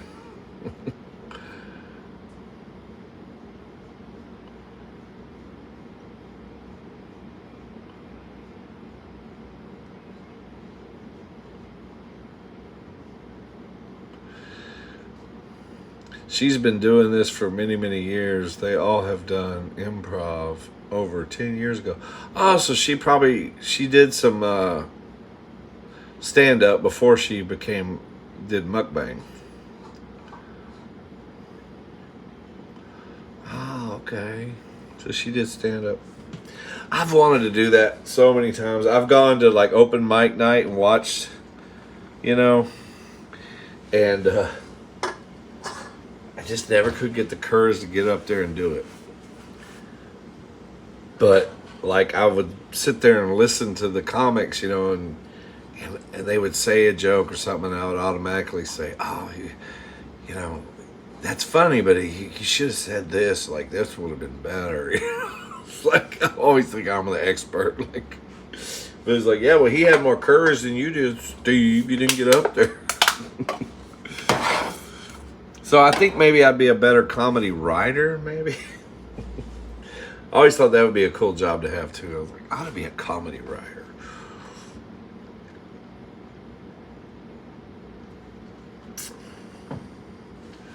Hell yeah.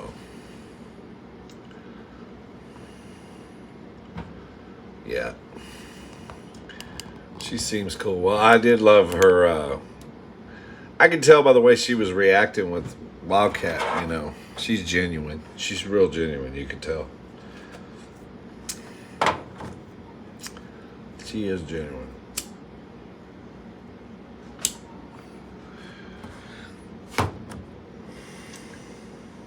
Okay, guys.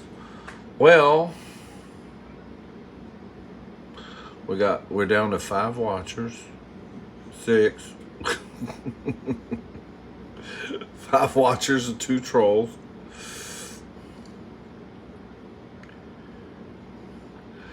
I'll have to vote kick you.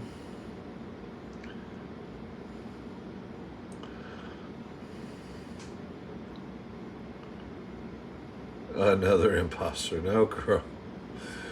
No, girl. I'm not impostering, I promise. I got an imaginary husband upstairs right now.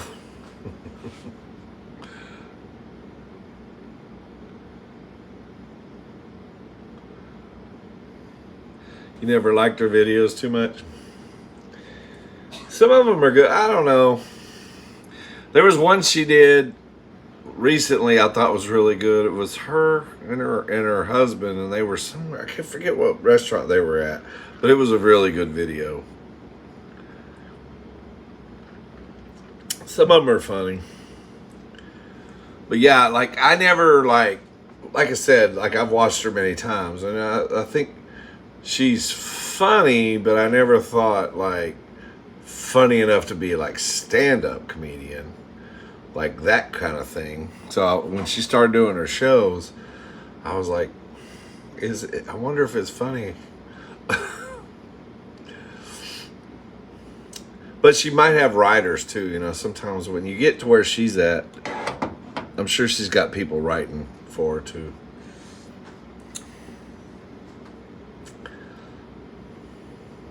Or she might be writing her own shit, I don't know.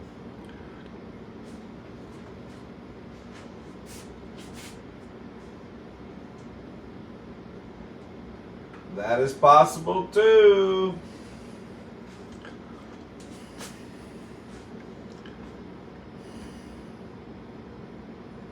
Are you missing something? I don't know, girl. Check your pockets. Sad.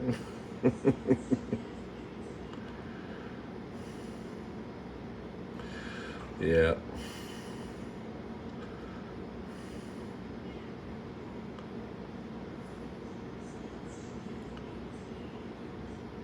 Well, thank you, King. It's cool, boy. Thank you. Yeah, I'm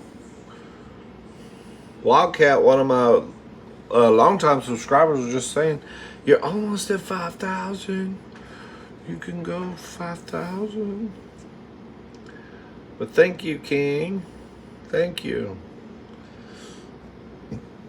Shit.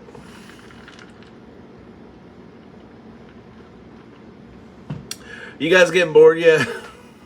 It's like, damn, Steve. You ain't cooking, you ain't doing shit. Now you're just talking. Nothing's happening. This has been, what, an hour and 31 minutes? It's probably long enough. I feel like I need to be doing something to entertain y'all. Reading some children's books or something. Carving a pumpkin. So, thank you so much for tuning in tonight. Satin and everyone, Cinnamon and everybody, Wildcat. Did you see what I said? No, I didn't, Wildcat. Let me scroll back to I guess you answered my question. No, I didn't see. Did you answer my question? Oh, shit, I hate it.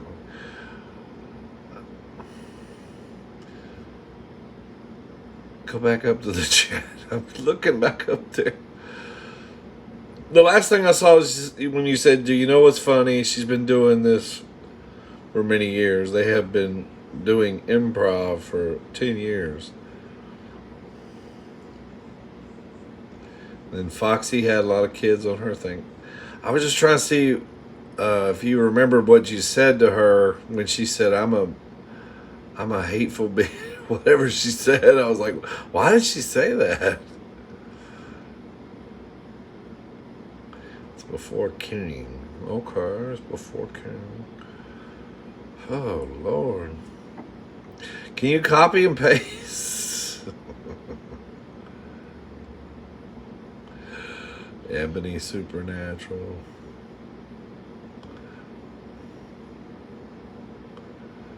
I don't know, honey. Can you just copy and paste it? Just copy. You did, and I don't see it. I'm trying to find it. Okay, let's see here. Did Satin delete it by accident? No. No, the last comment I see is when you said they've been doing improv for 10 years. That was the last thing. And then before that, you're talking about Foxy had kids on her live. And then Ebony Supernatural. Cinnamon does all the cooking in our household. So I don't know if I'm going back too far now. Triple T was there.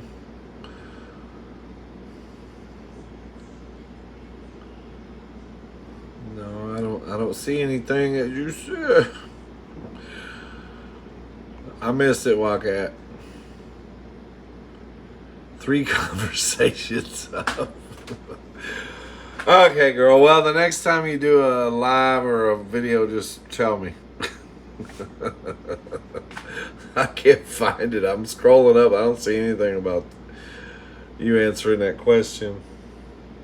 I was just curious.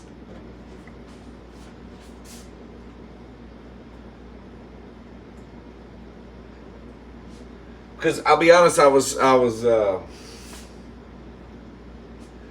you told her I did a parody of her, and then the next thing she said, well, I'm a bitch. So I didn't know if maybe that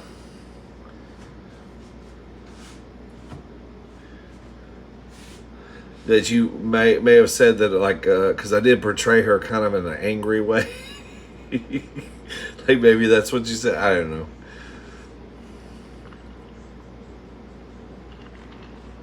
It's fine. But yeah, I really hope she watches it.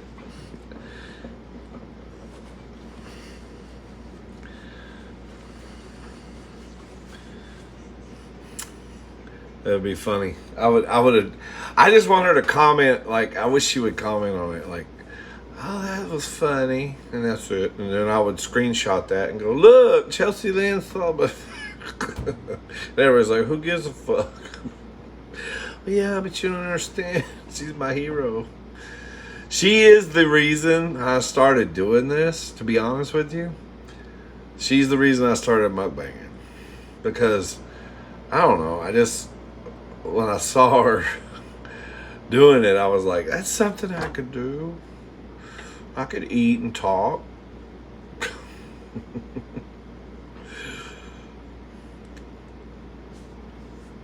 Yeah. She's had great success. She's been very fortunate in this whole mukbang world. Girl, well, also, a lot of mukbangers got very popular during the pandemic because people were locked up in their houses without nothing to do. So that's why a lot of them made it during that time.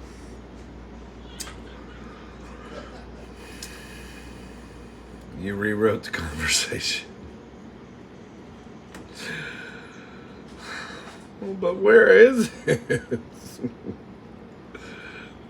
I rewrote the. You didn't have to rewrote it. You could. I don't know. I guess you can't copy and paste on this thing. What, Triple T? Don't be the I. Triple T's. Don't be the I. Nobody's talking to me. Bye, bitch. Don't be that bitch.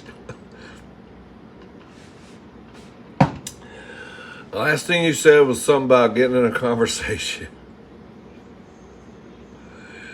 I can't. Look up. I'm looking up, girl. I already said I went way up there.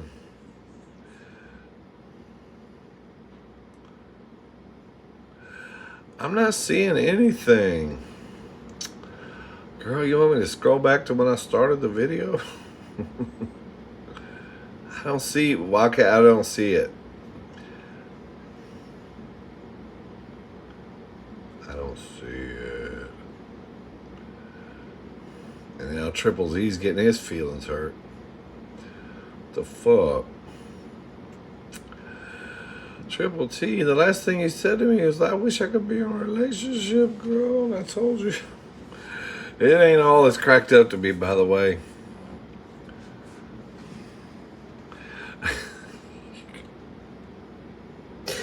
Why can't you remind me of my dad sending me down to the basement of the storeroom to find a fucking special screwdriver he's looking for?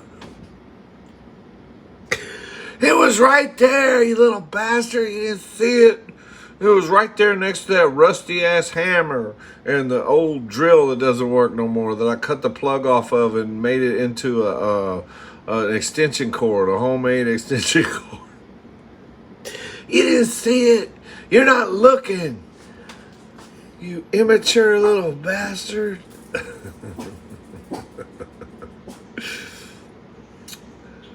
I think she's just fucking with me now, Satin.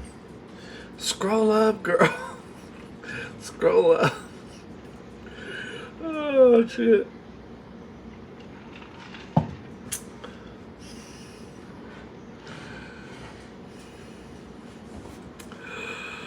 Oh, God. Hey, Sherrico. What's going on, girl?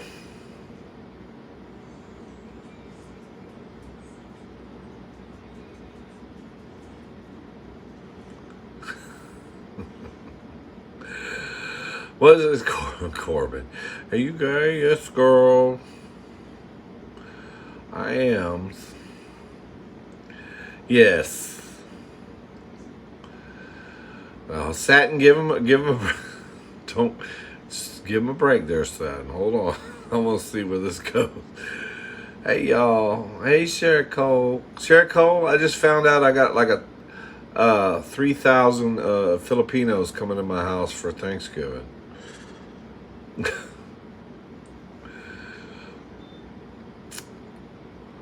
I got Kim, Richmond's sister, and her son is flying in from the Philippines on the 18th. And then our friend Kim and her imaginary husband, boyfriend, coming in from somewhere.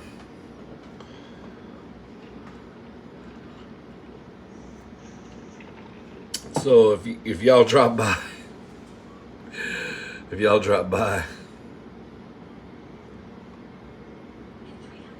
my username wasn't clear enough. I think it was.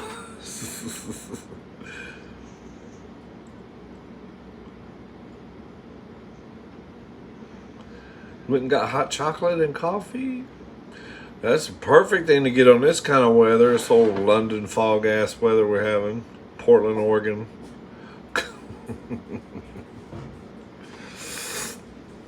I was gonna make egg rolls. So my plan was to make egg rolls. Should I just start making egg rolls?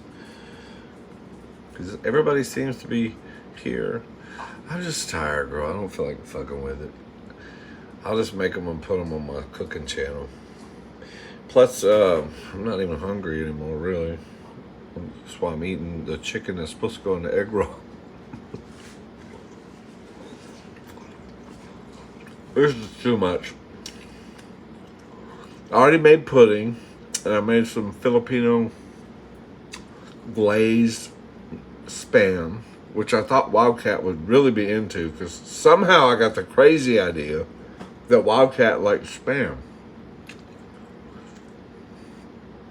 What, bitch? What do you want? What? This dog's looking at me like I'm crazy. Look at her. Bitch, what do you want? Come here. What's your problem? Looking at me like I'm crazy. Please, please make the egg roll. Are y'all gonna stick around that long? See, I'm feeling like y'all need to. Y'all got shit to do. We ain't gonna sit around here all night and watch this motherfucker make egg rolls.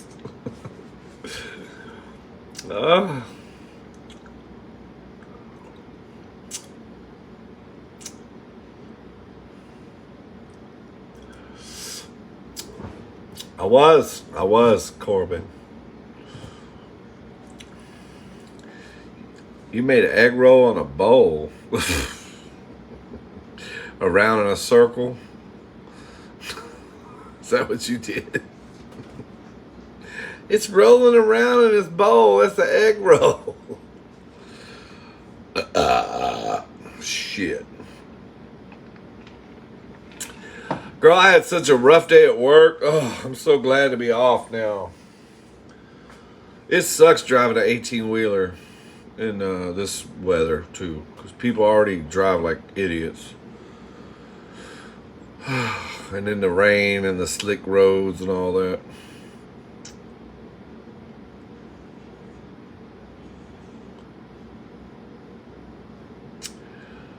You shot your wad? Is that what you meant to say? Yeah, Sherry. Wildcat and Cinnamon Stick, they went to see Chelsea Lynn in concert. But Wildcat was nice enough to tell her about the parody I did of her on Halloween. And she said she was going to check it out. Of course, I doubt it, but she got a lot of shit going on. She'll probably forget, girl.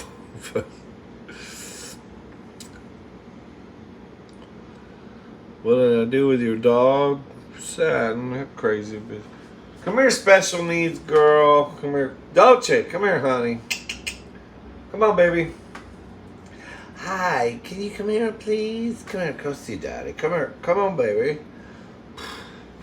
Are you hungry? She came right back.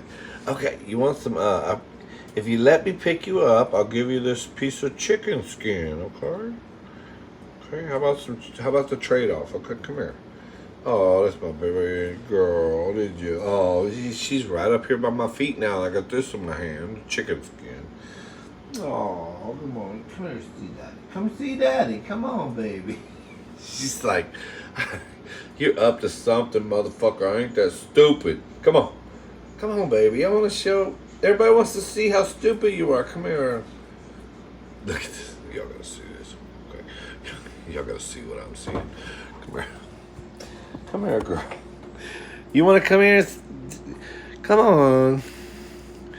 Come on. You want the chicken skin? You special needs girl. Come here. You. Come on. You want to? Come see daddy. Oh, girl, there you go. There's Prada. Like, wait, what's going on here? Come on, bitch.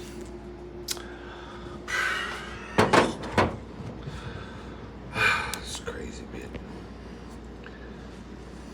She is something else. I love her, but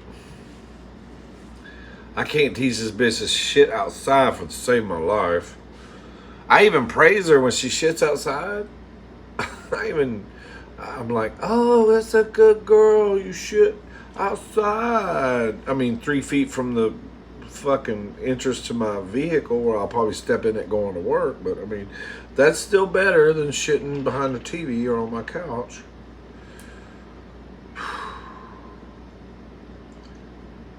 My shirt, girl, it says Dolly Reba 2024.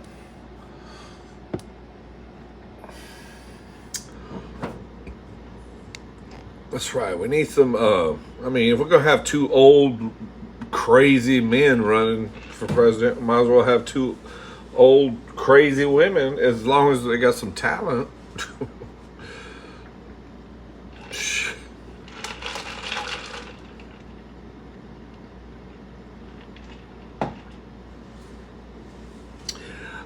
Their campaign slogan would be, like, if Dolly was running for president, I think she would say, like, make America a coat of many colors. Make America a coat of many colors. And that would be hard to put on a hat. Make America a coat. I don't even know what that would be. A, B, C, D, F, Q, Z, X, LGBTXQ plus something. Okay, but make America. We could do this, girl. Dolly could win. Make America a coat of many colors. Okay. And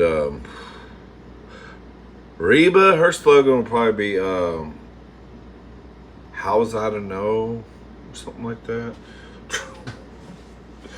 I don't know, girl.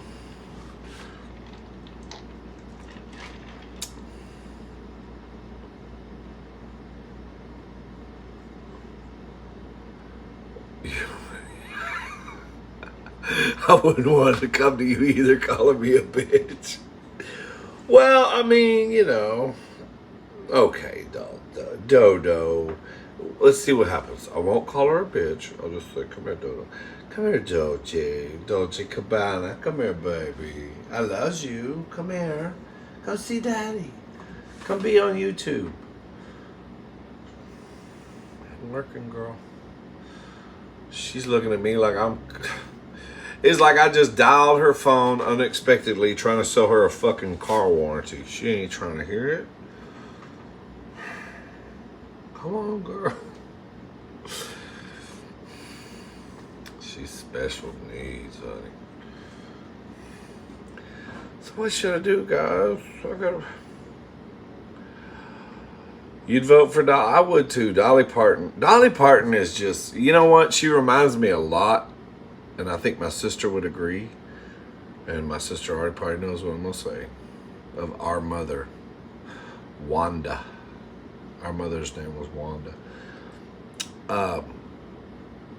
My mom was a lot like what I see Dolly Parton. I've never met her. So, you know, it's always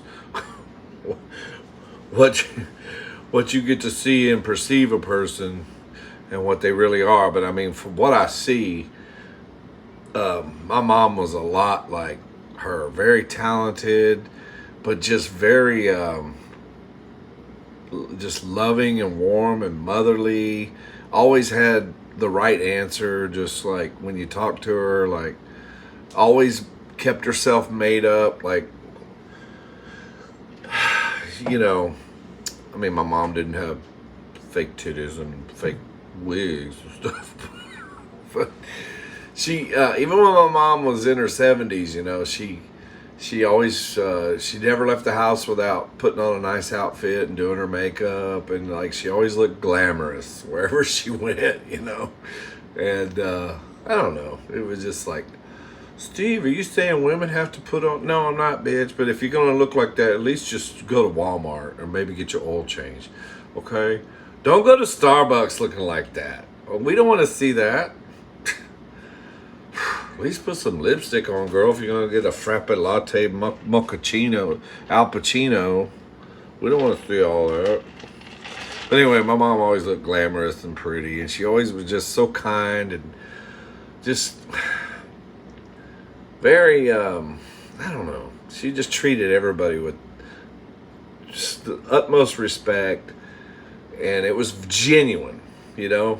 You would tell my mom about something in your life, and she would look you in the eye and just, she would listen and be very interested, no matter how fucking boring it was. She was just a great person. She really was.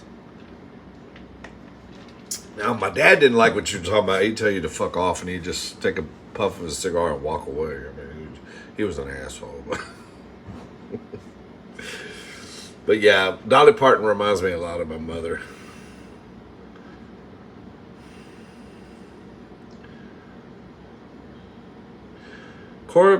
Corbin, what does that matter? What does that matter? That I'm gay or not? Why do you ask that question?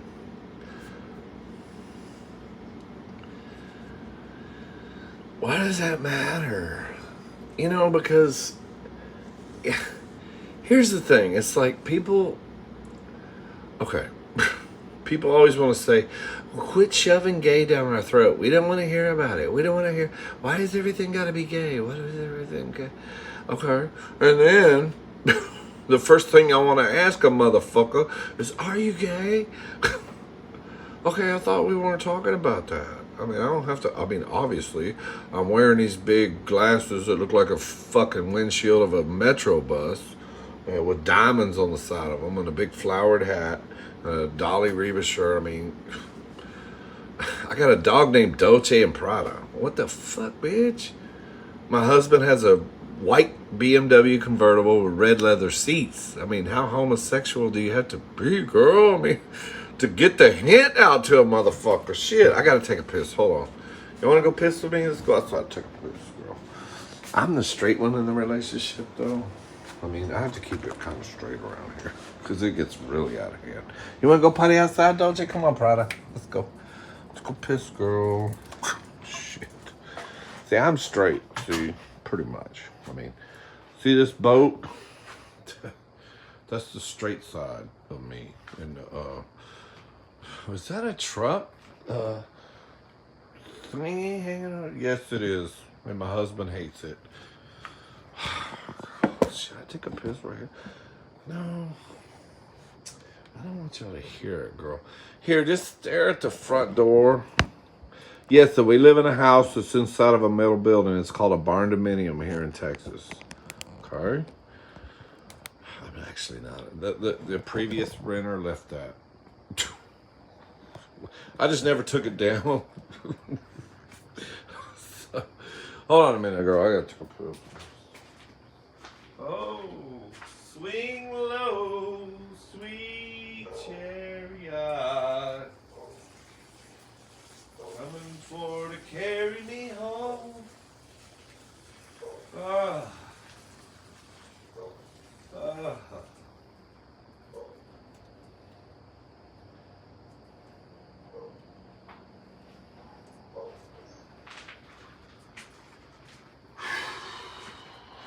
Yes, I just pissed outside.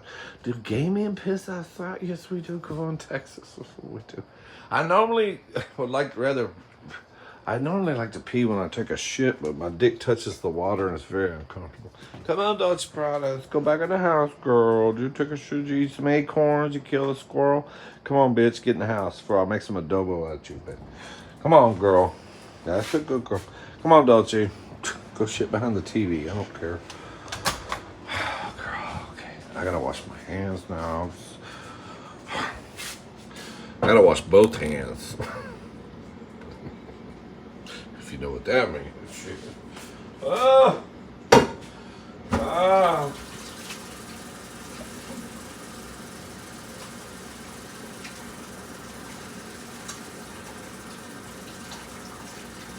Oh, yes.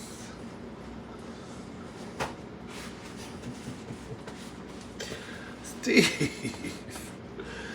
Oh. Okay, so.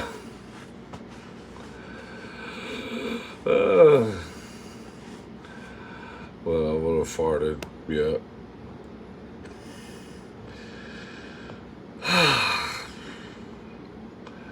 Okay, I was feeling gay because wait, my sister says I'm feeling gay because I'm so happy because my dog is licking my leg. He's happy and gay, and then we're finally home. Yeah, back in the day, gay used to mean happy. Now it means like I don't know. I mean, I don't know. It's like I just get so tired of people saying, "Don't tell us you're gay," and then the first thing they want to know is, "Are you gay?" It's like, bitch, I won't make it an issue if you won't make it an issue. Okay, I promise not to paint the fucking sidewalk like a rainbow if you don't want to ask me about it. It's like, I don't know, girl. It's like. Everybody wants to talk shit about the gay pride parade. Why do they have to celebrate it? Oh my god, girl. Because it's wonderful, bitch. Girl, if straight sex was as good as gay sex, y'all be having parades too. But I'm sorry. It's just unsatisfactory.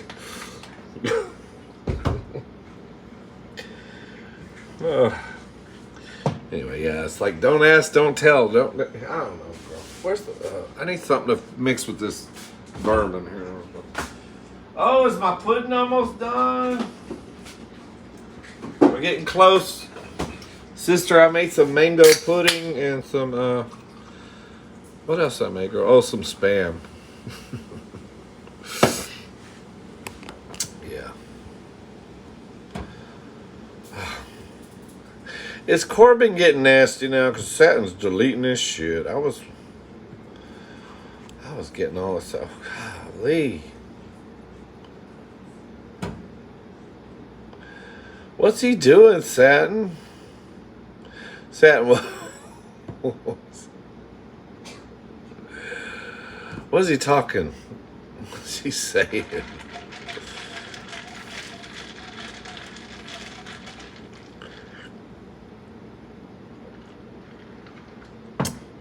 I Corbin is probably not a kid. Corbin is like a 40-year-old. He's probably about 45 years old. Gay pride parades are the shit. Is that what Corbin said? Or is that what you're saying, Seth? Is that why you deleted him? Or is he saying they are shit or they are the shit? You know, my imaginary husband, he's mad at me because we've been married since 2016. I've never taken him to the Houston Gay Pride, ever. We haven't been. And he's like, you don't ever take me to the... Because, girl, I've been to them, and I'll be honest with you. As much as I'd like to see a queen on a float with flowers all over it, floating down the street, hugging the mayor, and the mayor pretending to love gay people. Girl, it's just too much. I hate it. I've been to enough of them. And then afterwards, everybody flocks to the fucking gay bars. Everybody just, and you can't. It takes you an hour and 15 minutes to get a fucking drink. 40-year-old virgin. That's right. That's what he reminded me of. That's what I was thinking. Is like, yeah, he's the 40-year-old virgin. But you can't get a drink. You can't. It's just too many people. Like, I don't know. I've had fun at Gay Pride, but it's just, to me, it's just too many. Can't find a place to park.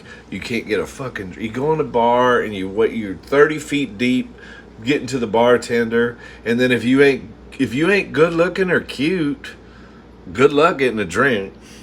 Wish I never had that problem, but it's like the bartenders are all waiting on the cute people. Unless you're lesbian, they'll wait on you right away because they know you will break a beer bottle in half and stab a motherfucker. They know that you don't ignore. I used to be a bartender. You do not ignore a lesbian when they come up to the. You better ask them what they want. And they're usually ordering. That's another thing I want to ask. Every time I served a lesbian at the gay bar, they always take orders for like 8 fucking people. They're always in a group. And they got like, it's not like, hey, I want to, whatever they drink. I want to, what do lesbians drink usually? I don't know, girl. Usually like it was weird, like a scotch or something. I want a muddled, something or other. But some fancy shit. But they never could just order a drink for themselves. They're always like, okay, I want cranberry and vodka. And then she wants vodka orange juice. She wants Long Island. And I'm like, fuck, it's a big order.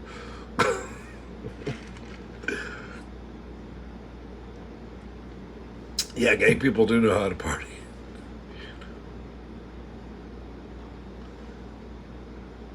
Yeah, Wildcat says no because we're good tippers. That's true too. But I was always more afraid of you. That's why I served you. If the tip came, it was okay. But they. Yeah, the top lesbian was so she's got the money.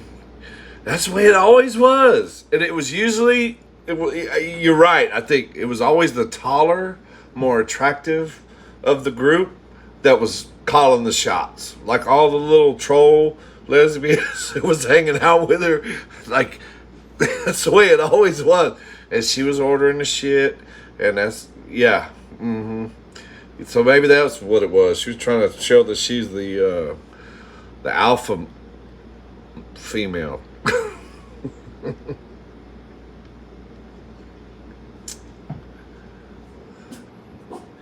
You never had a Long Island iced tea, Sherry? Well, shit, girl.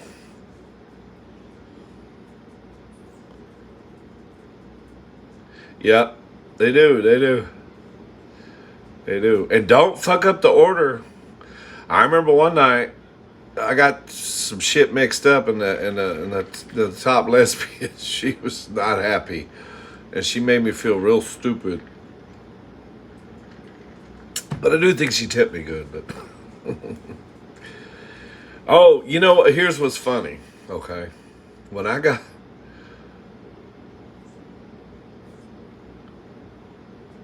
okay, Corbin, I'm glad. I don't care that you're straight either. I'm okay with you being straight, Corbin. I'm okay with you being straight. I'm not gonna straight bash you. I promise. Where was I going? Oh, so I went to bartending school. Okay, I paid a shitload of money for it, and then here's the story. When I got out of bartending school, obviously I needed a job, and So I had a friend that was a bartender already in the gay bar area, and I asked him. I said, "Okay, I need a job down here. Can you hook me up?" And he's like, "Well, all the bars are hiring." And I said, "Well, where should I apply at?" And he said, "The mining company." It was called the mining company. And I was like, I thought he was joking because the mining company was. I had never even in all the years I had been out, and I had been going to the gay bars since I was like 20. Okay, we're talking. I'm in my 40s now. Well, I'm in my 50s now, but back then. And I was like, the mining company?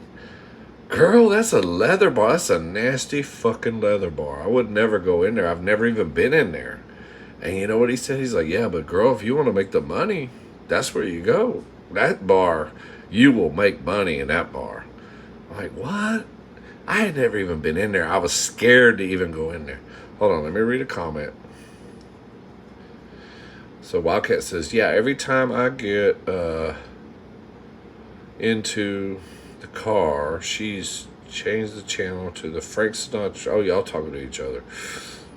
Something about Frank Sinatra, okay. Okay, I guess y'all gonna do it your way. Just like Frank. Anyway, girl, what was I talking about? Oh, so y'all wanna hear my gay bar story? So I got out of bartender school, and my friend told me, go apply at the mining company in Houston. I'm like, that's a leather, that's a, I didn't want to work there. But, I took his advice. I said, well, I guess he says that's where the money's at. So I went in there, and I put my application in, and I gave him my resume and my bartending school certificate and all this shit. And I'll never forget the manager. He looked at me and he says, at all the years I've been manager here at this bar, I have not yet seen one single person show me their bartending school certificate. And I was like, well, how do your bartenders know how to make drinks? He's like, bitch, they learn from watching these other queens make drinks. He's like, we don't have no bartending school graduates up in this motherfucker. So don't think you're going to get special treatment, bitch. You can start on Monday. I was like, okay. But anyway. So I go to work. My first bartending job straight out of bartending school, which cost me about $3,500. I don't think it was that much. But I go to work at this fucking bar, and I got all these fancy drinks. It's the city of Houston. City of Houston's got upscale parties and all kind of shit going on. I mean, you could become an independent bartender. Like, you could just do private parties and make good money and all this shit. But anyway, in bartending school, they teach you the latest drinks, what's popular now, all the shots. They teach you everything, right? So I get this job at the mining company, a leather bar, with all this drink knowledge in my head. And I'm thinking, oh, I can't wait, girl. I'm going to be making a Singapore sling, and I'm going to be making Long Island iced teas, and I'm going to be making all these fancy fucking drinks. I was just all these shots, like buttery nipple and sex on the beach, and, shoplifting with grandma and all those good shots, right? Shit, girl. I go to work at this fucking leather bar, and these old queens, are coming in and they're like, I'll just take a vodka and cranberry. And I'm like, okay, you want some grenadine in it? And they're like, nope, I just want some vodka and cranberry. What is your trick husband want? I'll just take a vodka orange juice. Okay. What about the little boy toy y'all brought in here? What is he gonna have? He gonna have a frozen margarita because they're $1 tonight, right? It's $1 night for the margaritas. Yeah, bitch. So that's how it was up in there, and I was so pissed because I had all this drink knowledge in my head and I couldn't use it, girl. And then finally one night, these sophisticated queens came in, girl. I'll never forget, I was on the patio. It was like the third week, fourth week, maybe I'd worked here, and I was getting real depressed. I was like, all these drinks I learned how to make, and nobody wants them. Nobody wants a blue Hawaiian or nothing, girls. Just vodka and something. Vodka Coke, vodka cranberry, vodka orange juice, vodka and some semen, something.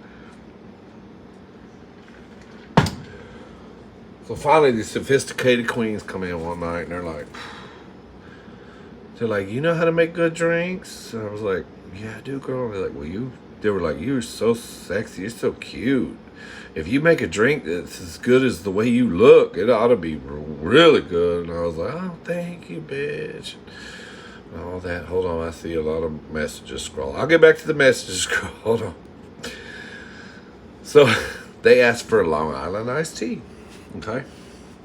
So immediately I was like, oh, a Long Island iced tea. I've been waiting to make this, girl, forever. Shit, it was like I just graduated from beauty school, and my dad bought me a new convertible Mustang to celebrate or something, like I was so happy. I was like, oh, these queens, they ordered in Long Island.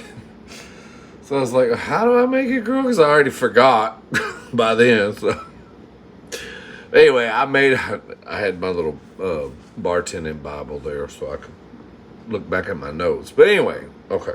So I make them this Long Island iced tea that I had learned in bartending school. And these guys, you could tell they had money. You could just tell by the way they carried themselves, the way they were dressed. They weren't faking it. You could tell these guys were obviously professional. Like, who knows what they were doing. But they had a lot of money, and they were sitting at the end of the bar, and they were drinking and everything. And then I'll never forget, they tipped me really good, and they told me, they said, you know what? You're going to be a very good bartender. I was like, why? They said, we have been all over this city of Houston, everywhere, in the finest 5-star restaurants, the finest 5-star bars. We've been everywhere where the politicians hang out and all the shit. We have never had a Long Island iced tea that good. That is an awesome. You did a great job. And they tipped me like $50, I remember. It was like way more than their tab. And they left. And I was like, oh, it made me feel so good. I was like, see, I learned something in bartending school. See, I know what I'm doing. And then the next bitch came in and said, I'll have a Bud Light and a $1 margarita. All my excitement just collapsed after that.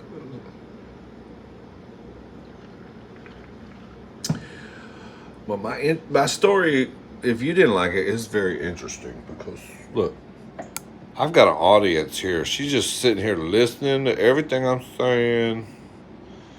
You like Daddy's story about the Long Island iced tea? Huh? You wanna...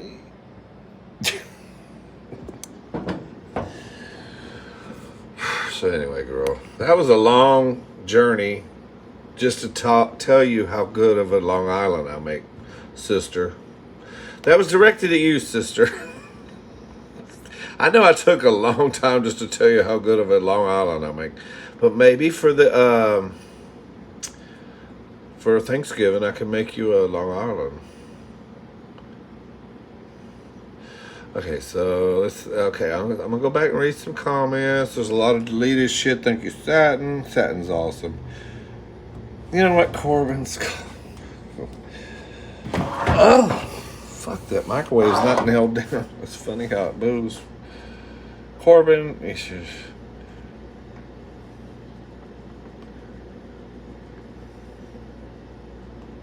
yeah, there are no better, nicer, men in the world. Yeah, usually at the leather bar. I was scared of the leather bar, but the mining company... Okay, so that's the other part of the story. I know I was patting myself on the back about my Long Island. I know I got self-absorbed there for a minute. Imagine that in today's society. Anyway, girl, that's the other part of it. You're right. the mining company, the reason that bar was so packed and I made so much money in there is because it was a bar that everybody felt comfortable in. Businessmen, young little twink boys, like every spectrum, lesbians, everybody felt comfortable there because it was it wasn't uptight. Like across the street was JR's, and you go in there and that was your 30 to 50-year-old group, professional lawyer shit. Everybody had their nose turned up, drinking fancy drink kind of shit, you know. And then there was South Beach next to that, where you can go over there and dance with the 18-year-olds with the X drawn on their wrist and all that shit, until they ended up leaving in an ambulance because they did too much X on, not on the wrist, but they did a lot of X. Anyway, yeah. But it was like the bar everybody felt comfortable in. Well, shut up, Steve, and read some comments. I'm sorry, girl. I love you guys. Please, you know how much I love you. And please don't think if I skip your comment, I really apologize. Sherry, you're the first class. Steve, you're a first class mixologist. I used to be, girl. I know a Long Island basically is a shit. It's basically got all the alcohols in it. Bourbon, scotch, vodka, gin, rum, tequila. It's basically got a little shot of all that in there. And then it's got a little shot of Coke. I have to look it up. It's been a long time ago. Yeah, it's a shame. I wish I still had that recipe book for that bartending school, because I didn't know how to make a good one back then, girl. What else did I put in it? It was like a little shot of Coke, little shot of I don't even remember. A Brandy Alexander. The bartenders always gave me a look because they're trouble to make, and I always tipped them good. Yeah. The only time bartenders get pissed about that sort of thing is when they're slam packed busy. When we would be slam packed, like on Gay Pride or any other holiday, girl, that just spit all over the camera. Yeah, don't come in the bar on Gay Pride or New Year's or any other motherfucking times and ask for any kind of shit that's complicated. That will piss a bartender off so quick. Just order simple shit. For one night, can you not have your muddled fucking Hennessy with a scrape of lime and a twist of cherry on top with some foam and a little shot of beer on it, whatever the fuck you're ordering. Keep it simple. Use your brain. Just keep it simple during the holiday times you're out at the bar. Because they're so slam busy. They ain't got time for that. Quit ordering stupid shots. If you order a shot, order a pre-made shot like Fireball or, girl, you want to get fucked up out of your mind? Rumplements. Do Rumplement shots. Your breath's going to smell good, and you're going to be fucked up out of your mind, and the bartender's going to love you because it's easy. It's in a bottle. You can just pour it. Don't come up to a bartender and ask for some funky ass. Can I have a chocolate chip cookie shot? And I want 10 of them. And I want 5 Long Island iced teas. And I know you got 130 people looking at you like they want to stab you right now. But please, just take care of us and make us these fancy drinks right now. With the music so fucking loud, we can't even understand what we're thinking right now. Oh, that makes the bartender mad. So mad, girl.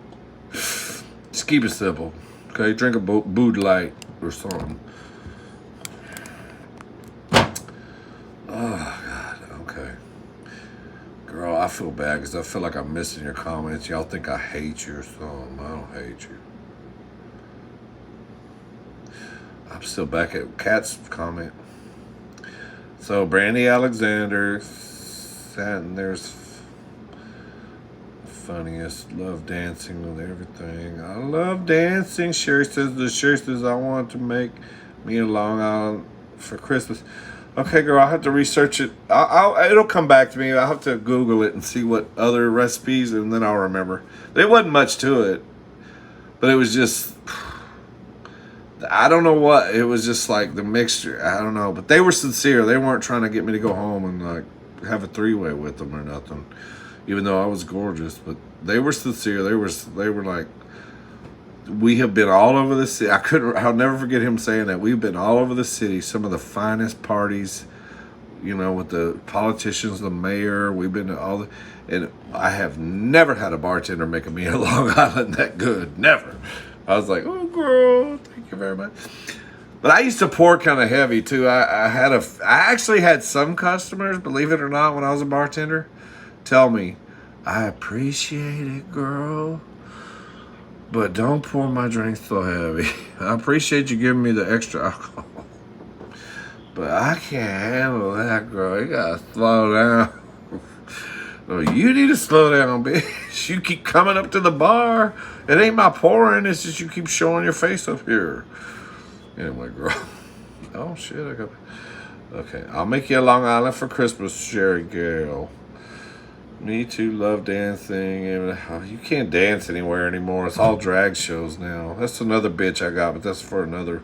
No, I'm going to bitch about it right now. Let's just take that issue up.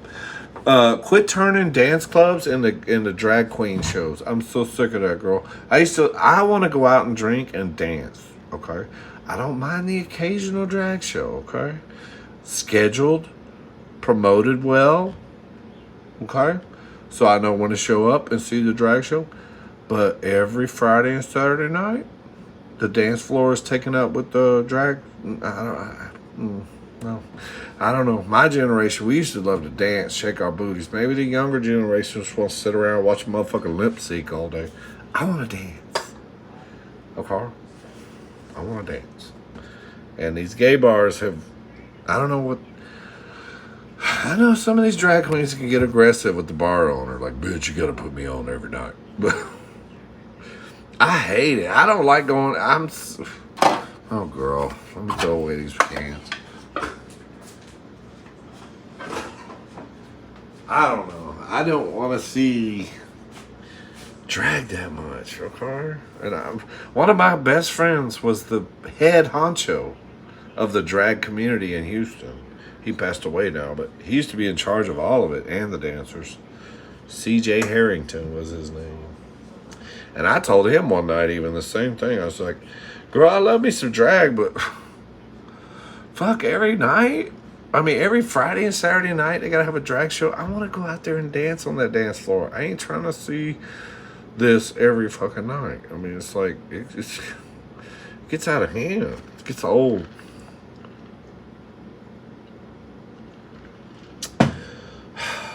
You're just a self-hating gay. Maybe. Okay, go, Steve. Thank you, Satin. You go, girl. I love me some Satin, girl. Girl, you know what I'm gonna make Satin? I think I should come out with an insecticide, a Big Gay Steve's insecticide, and I'm gonna call it Satin. It'll kill any troll from here to coast. That's right. My Satin's watching out for me. Okay, Cinnamon and I are coming for Thanksgiving. Cinnamon love Long Island. You know what, Wildcat? Y'all are always welcome at our little house that's inside of a metal box. Yes. Y'all are always welcome. I got 2 blow-up air mattresses. I got a couch that is dog's been shitting on it a lot, but I'll have it clean, girl, if y'all come over. No, I'm about to have that done anyway. But I got blow-up mattresses. Girl, I'll just give you my king-size bed upstairs. I'll sleep downstairs, shit. Because I would love to have y'all here. That would be wonderful. That would be wonderful.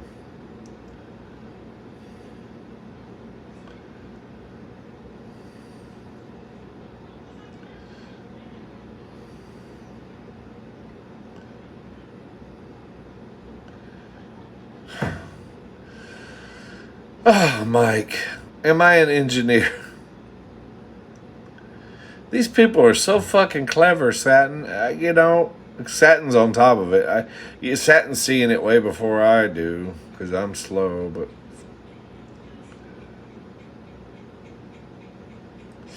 I got another story. I want to hear another story because all I got to offer, I ain't got egg rolls to offer at this point. All I got is story.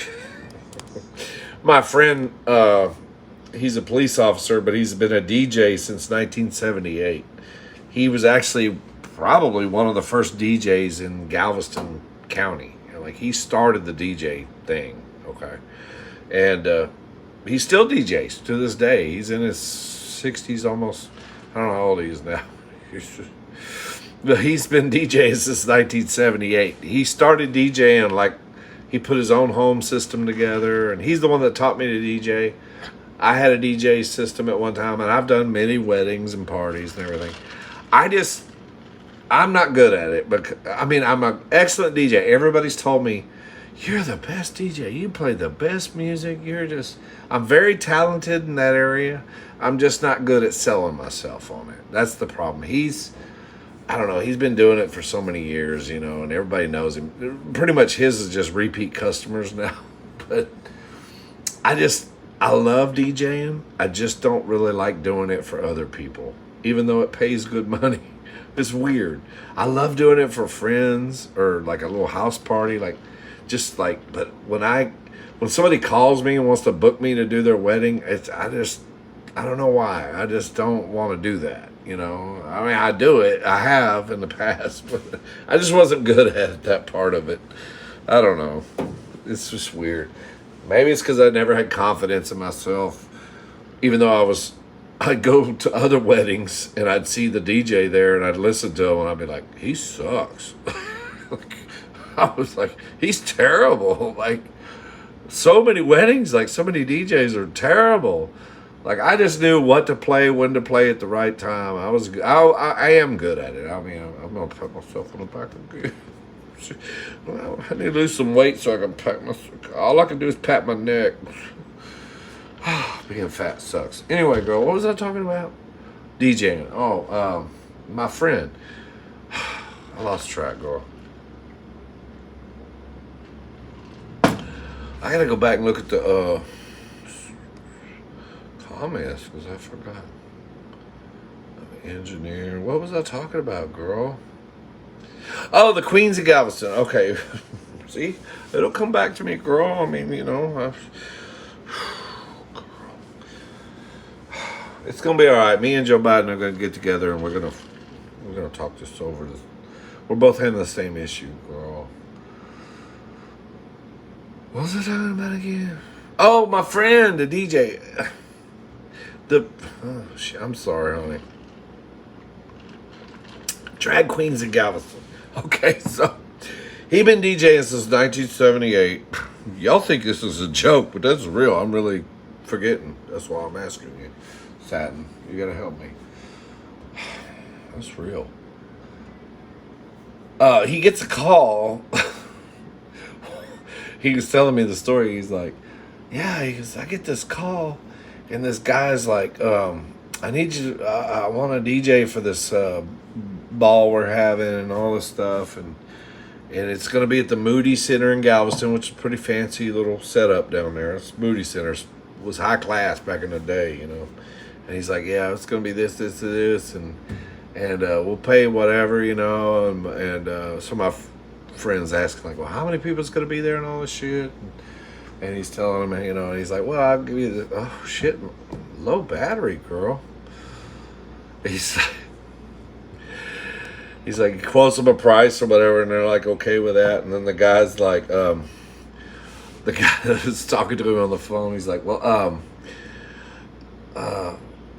are you okay with, like, this party is, I can't remember what he said. Shit, I got all the way into this story, and then I forget the way he said it, but he's like, basically he just said, you know, this is a bunch of gay men. It's a big gay bash. Are you okay? Back in the day, you know, you had to ask that question, like, are you okay with that? Like, DJ.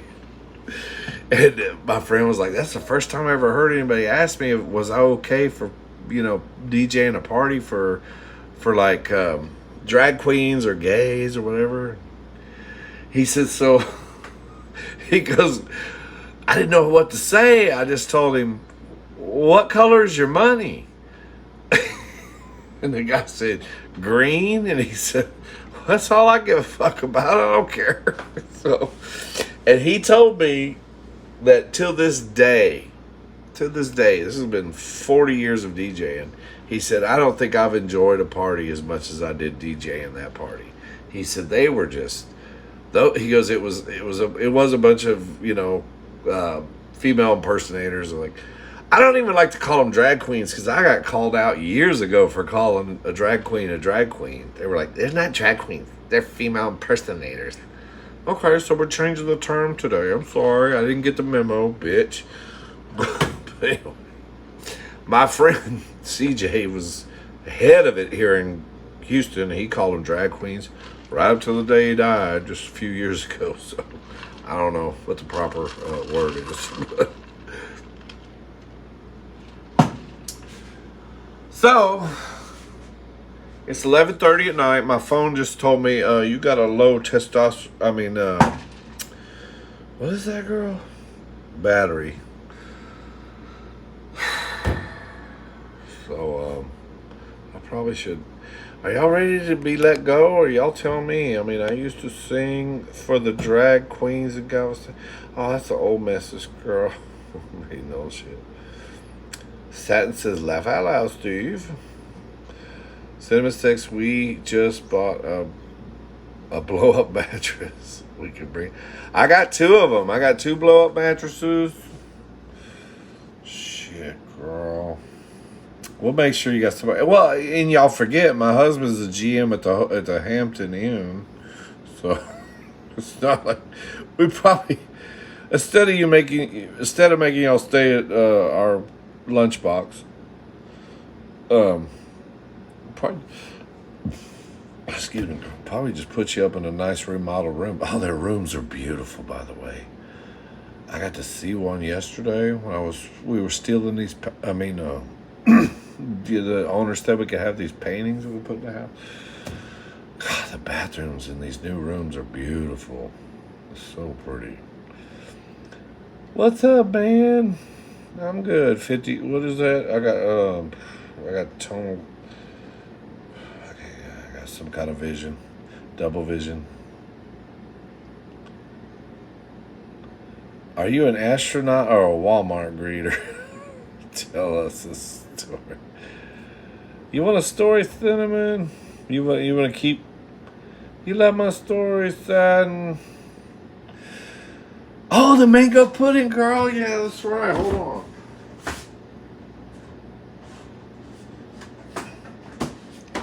Okay. Kind of looks like Elmer's glue. Okay, I think it's been long enough. Let's see.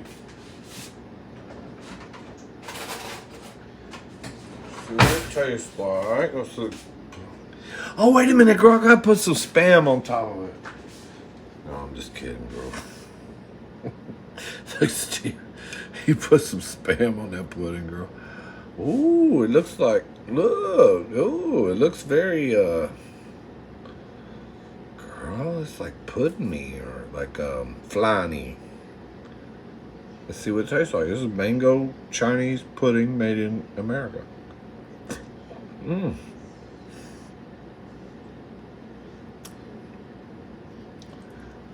Mmm. It's good. It still needs.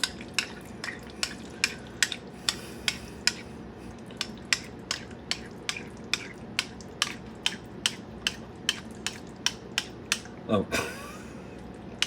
I'm sorry. It just reminded me of something. Oh. Mmm. Mmm. It's good. Mm. But it needs to sit in the refrigerator a little longer. Oh, that's so sweet, Satin. You said you like my story and stuff. Yeah, it's been 2.5 hours. It's still kind of it's not cold. It's kind of like lukewarm. Not even lukewarm, but it's, I don't know, bro. What is that noise? Oh, it's an imaginary husband. I think it's my imaginary husband.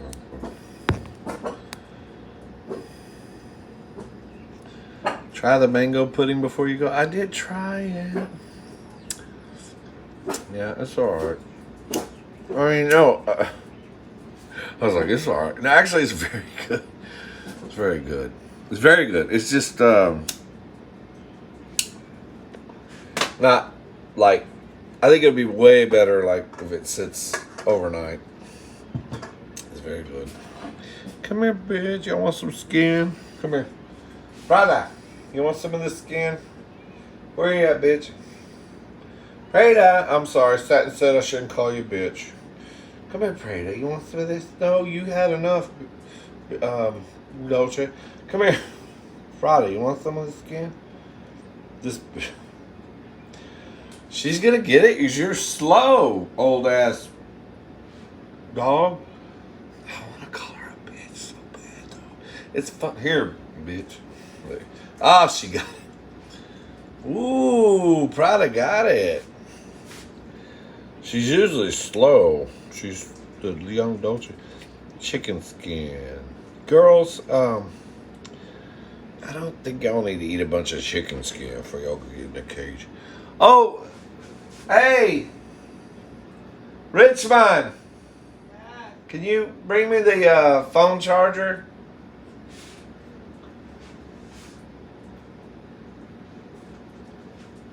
My phone said low battery a long time ago. I'm surprised I hadn't shut the fuck off. You say, please bring me the Please, charger. baby. Ah. Say, please bring me the charger. Please bring me the charger, dear. Thank you.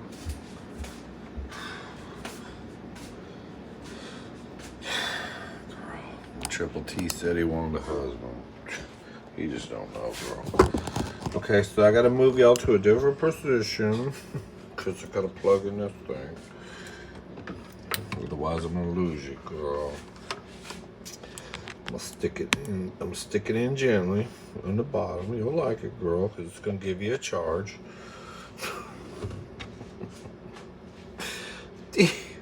Why does everything have to be sexual, Steve? Because it's fun, girl. Spoiled dogs won't eat their food anymore. I bought 10-pound bag of chicken legs and make them some homemade food. Girl, you know what? There's a dog food brand called Victor. I was buying it. Y'all remember a while back when I said my dogs were shitting uncontrollably? I was feeding them Victor dog food, okay? I go in the feed store today and I pick up a bag of Victor and I take it up to the front. And the guy says, "Oh, I can't sell you that." I'm like, "Why?" He goes, "It's under recall." I'm like, "For what?" He's like, what's it called, girl? Citronella. Citronella, girl. I'm like, I thought dogs could eat citronella. He's like, no. Like, they can, but it's like a voluntary recall. So that might be why they were shitting so much. They had too much citronella in them. But they weren't getting bit by any mosquitoes. So I don't know. I guess it was something good about it. Where can I set this phone? I gotta plug. I can't. Shit. Yeah.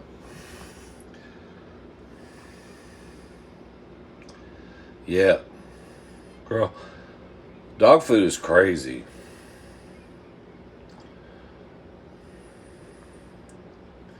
I saw salmonella. That's right. I'm sorry, not citronella. Well, I thought because the mosquitoes weren't biting them, it was citronella. Wait, girl, can I plug this thing? My brother-in-law's got a plug in every other spot in this hospital. just have to look up my nostrils. I gotta charge the phone, girl. So, okay, Satin wants another story. Well, I don't know what to say, girl.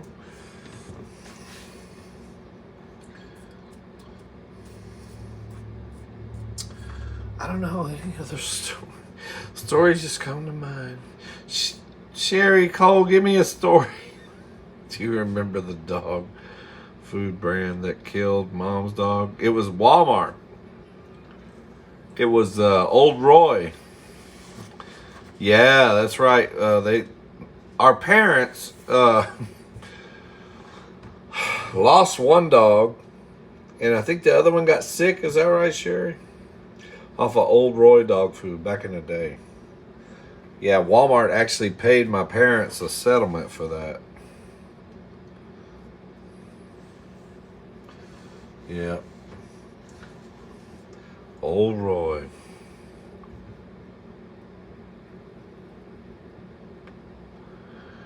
Yep.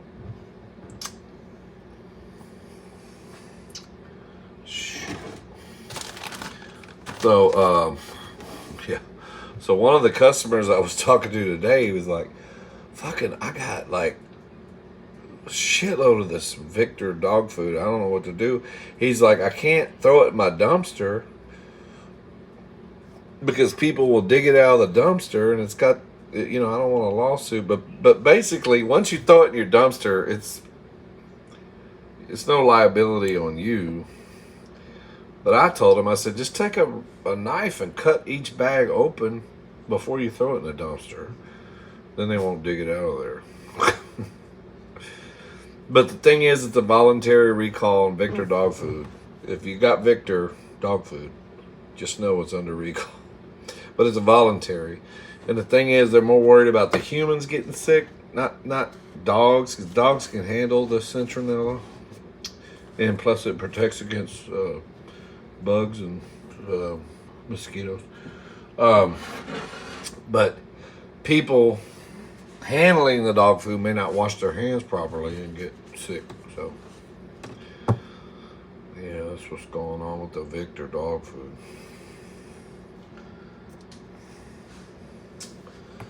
Okay.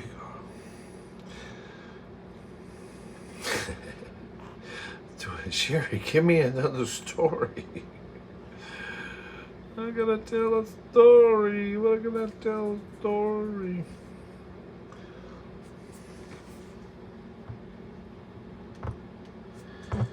Oh, jeez.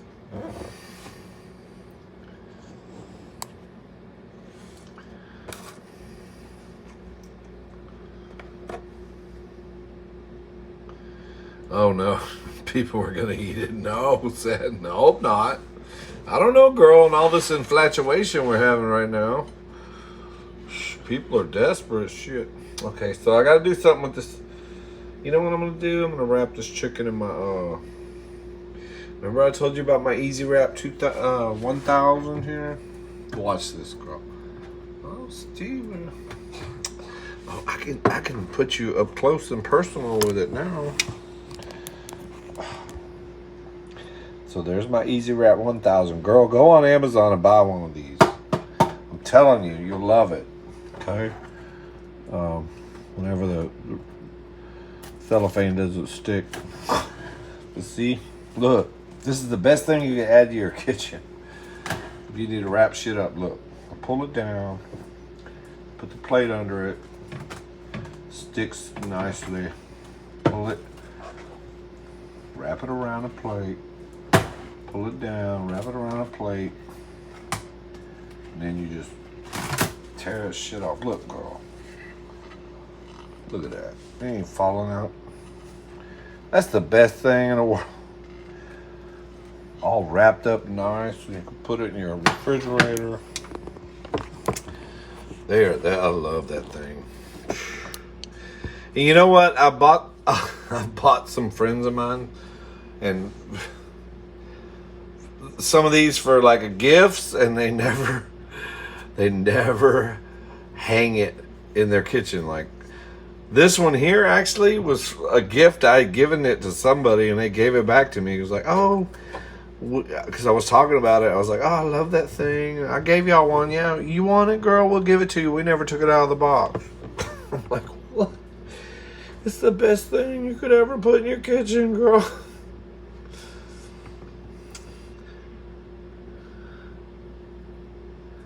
Oh, it's stealing mail? Okay. That's right. Well, first, let's go outside and take a piss. Come on, girl. I gotta pee again, girl. Come on, girl. Let's go outside. You wanna go potty outside, dog? Come on. I know you wanna piss and shit behind the TV, but... yeah, that's right. Don't... You're gonna make everybody think I'm a thief. Hold on, girl. Oh, yeah, the mail stealing story. Oh, Lord. Ah. Ah.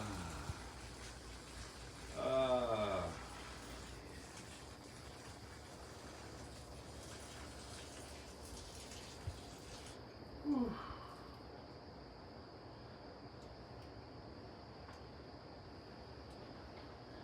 You know, girl, there's something about pissing outside. There's a certain amount of freedom. Come on, girls, let's go. Dutch Prada, let's go. Pissing outside is the best thing in the world, girl. Come on, babies, let's go. Come on. You ready to come inside? Look at our patio. It's all fucked up. Cause we were trying to have a garage sale. We didn't have a garage sale yet, but come on, girls, let's go. Come on. Back in the house, bitch. Come on, don't you? Where are you? There she is. What was this saying, girl? I gotta wash my hands now. Cause when I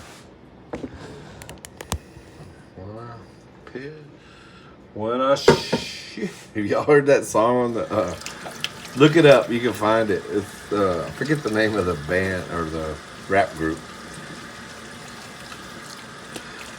They got this rap song. It's like the lyrics go, when I shit, my dick touched the water. My dick touched the water. My dick touched the water. When I shit, my dick touched the water. Okay, let's plug the phone back in. I'm losing power source here. Yeah. Oh, these phones, just like a Tesla. You gotta plug them in or you get stranded. Okay, so.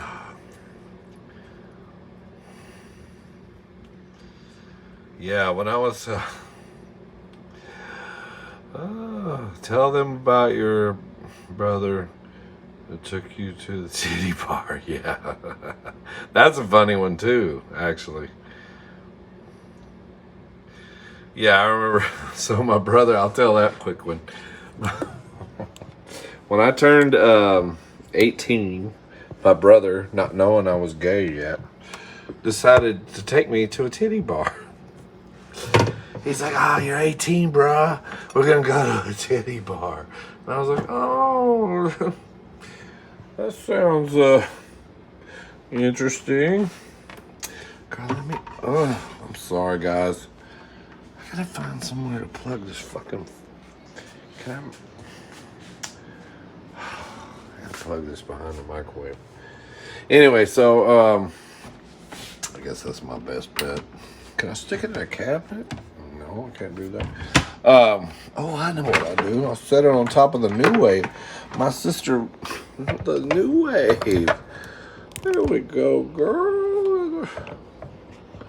That was perfect, except it's very slippery. Okay. Yeah, he's like, I'm gonna take you to a strip club. So we go. And I'm pretending to be straight, you know, because I'm still undercover. And we're watching the show, and then all of a sudden this girl comes out on stage and she's dancing, right? And she looks at me and she recognizes me. I went to fucking elementary school with this girl. And she points at me and she says, Steve, is that you? And my brother was like, looks at me, he's like, you know this girl? I was like, I went to elementary school with a girl. That was scary. Yeah. But my brother thought, like his thinking was, oh man, you know one of the dancers in here? You're already the king. I was like, no, it's nothing like that. It's not anywhere close to being a king. But yeah, that was a funny story. And then, okay, she says, tell everybody about the time you stole mail, Steve. Okay.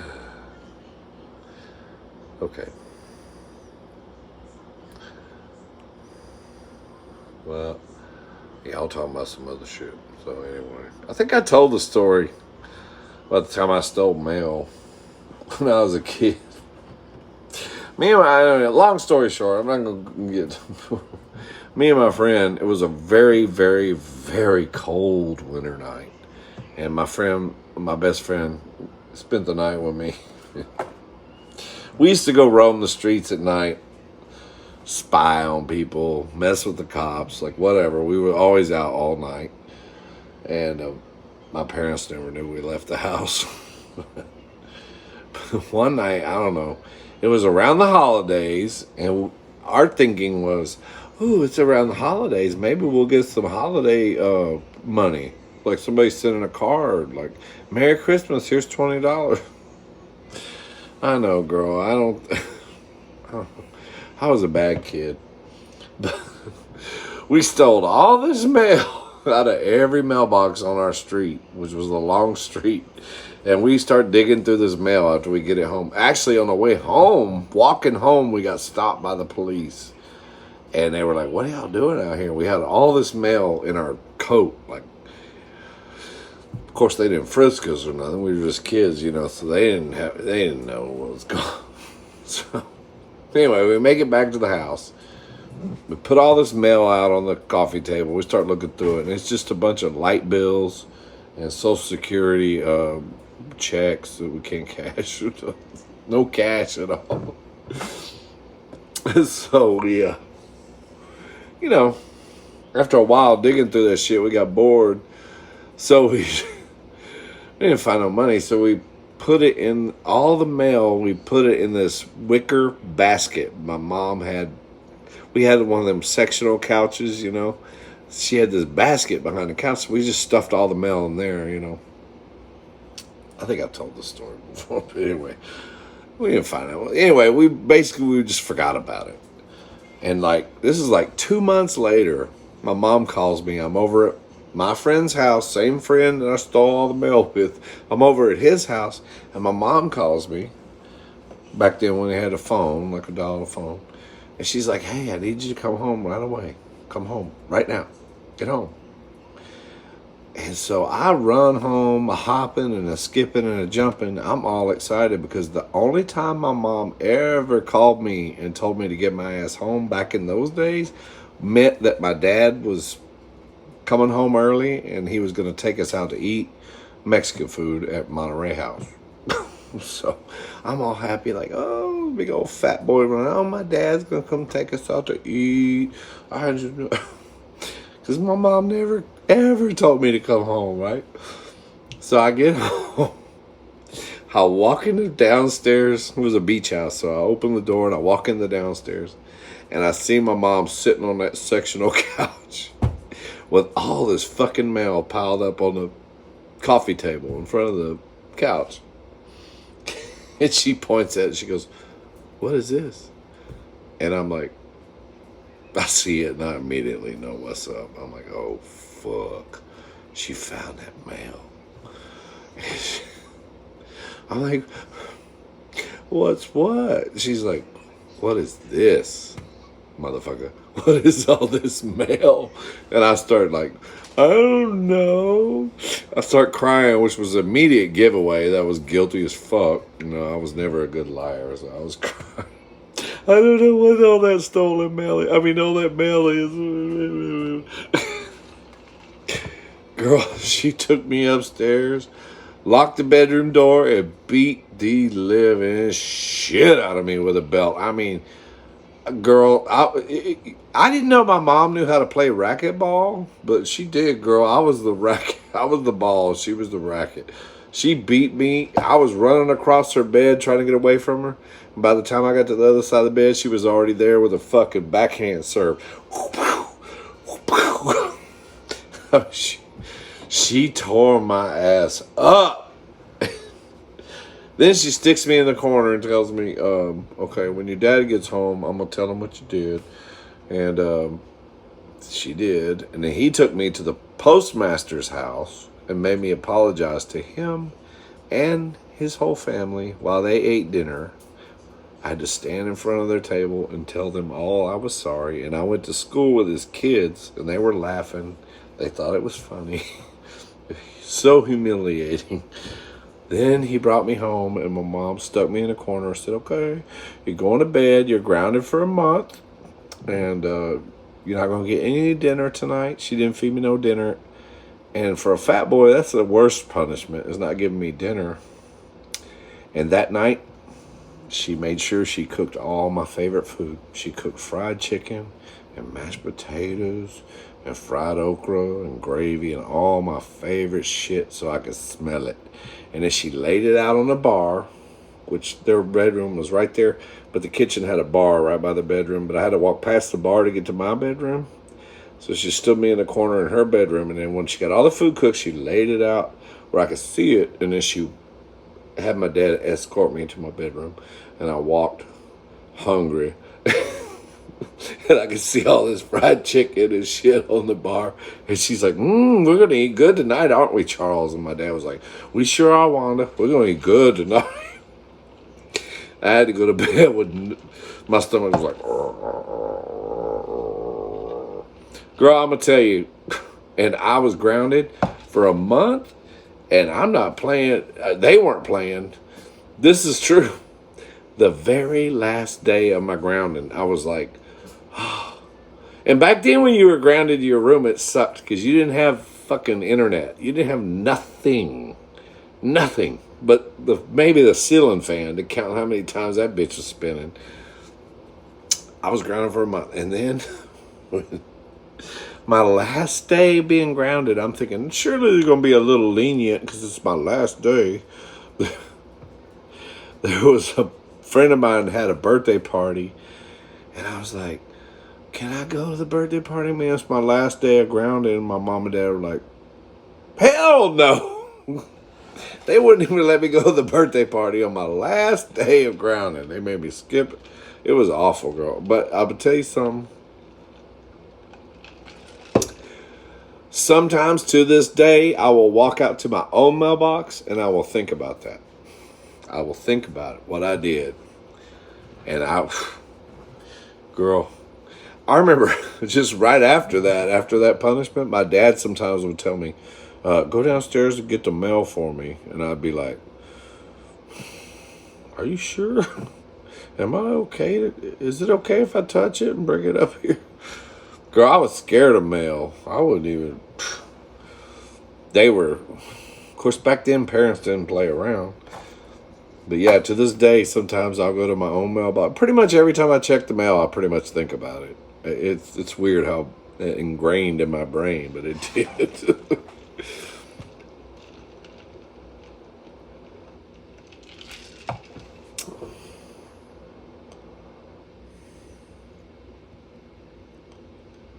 What? Oh, yeah, it's about my gayness now. That's a whole nother story. Y'all want to hear the story? Did I ever tell you the story about how I came out to my family? My mom?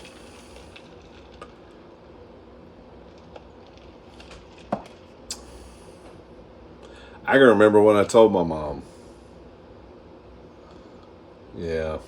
It was Christmas time. I remember that. I heard my gay husband coming down. Yeah. It was Christmas time.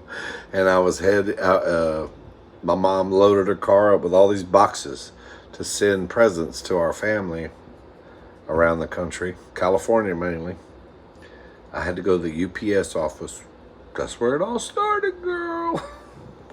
That was the first time I realized I had a taste for the UPS, man. But anyway, yeah, she just flat out asked me.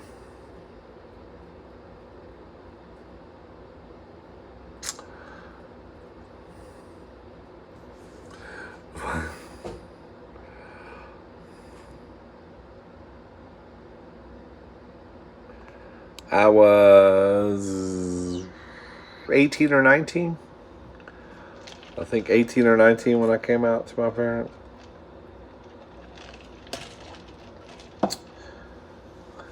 No, I take that back. I must have been. No. I was like 21. 21. I remember now. I was much older than that. Yeah. But my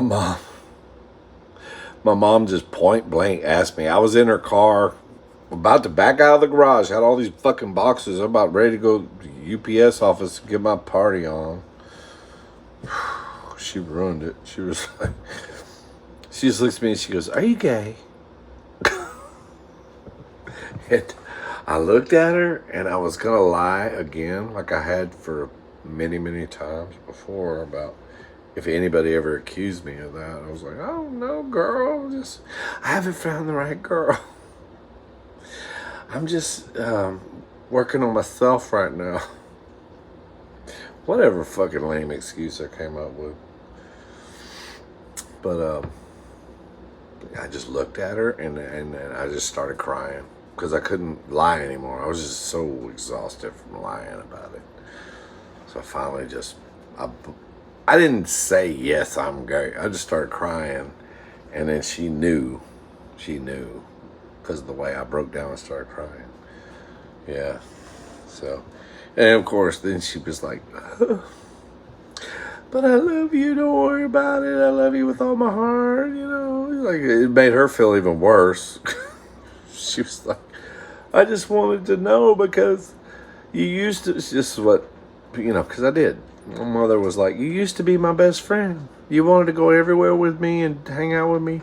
And now you're just so distant from me. It's like you're hiding something. You don't want to," because I did. I used to go with her everywhere and everything. But when I was struggling with that, I kind of distanced myself from her. She's like, "I just want my best friend back." Then we both started crying. It looked like a big old fucking Hallmark movie scene. It was terrible, girl. But the worst part, I went and delivered to UPS. And that took a while. I didn't come back right away because I was like, "I'm liberated, girl." UPS office, that was when they first started to block me, I think. Started way back then. And then I get home and I told my mom before I went to the UPS office, I said, "Please don't tell Dad." I said, "Don't tell Dad. Let me tell Dad on my own terms. Please don't say nothing." And she's like, "Oh, I won't say a thing." Girl, I get back from the UPS.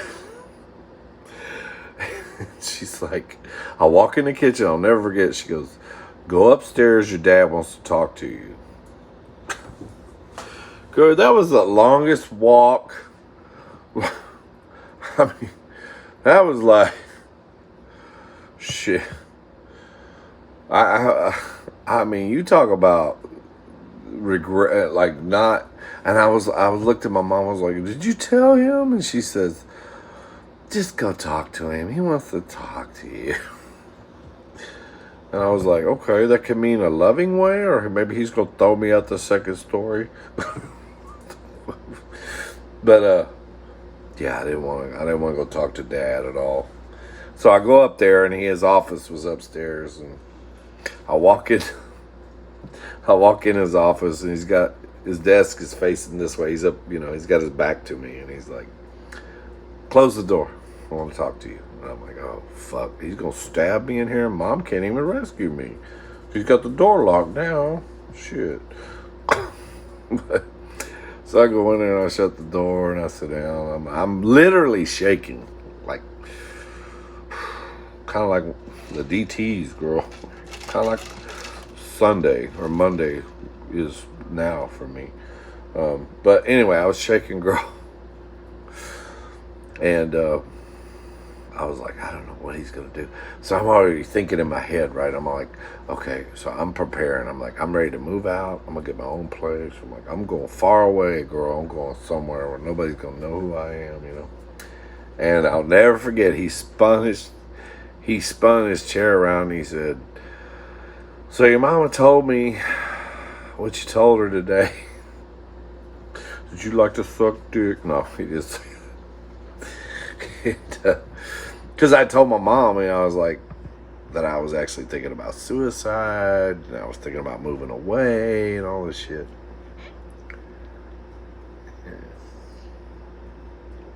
Yeah.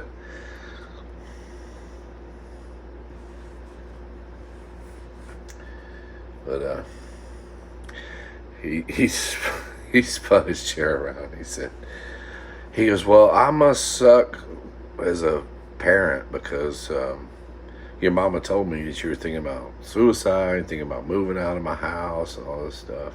He goes, I must have failed as a parent for you to think that I didn't love you enough to accept you the way you are.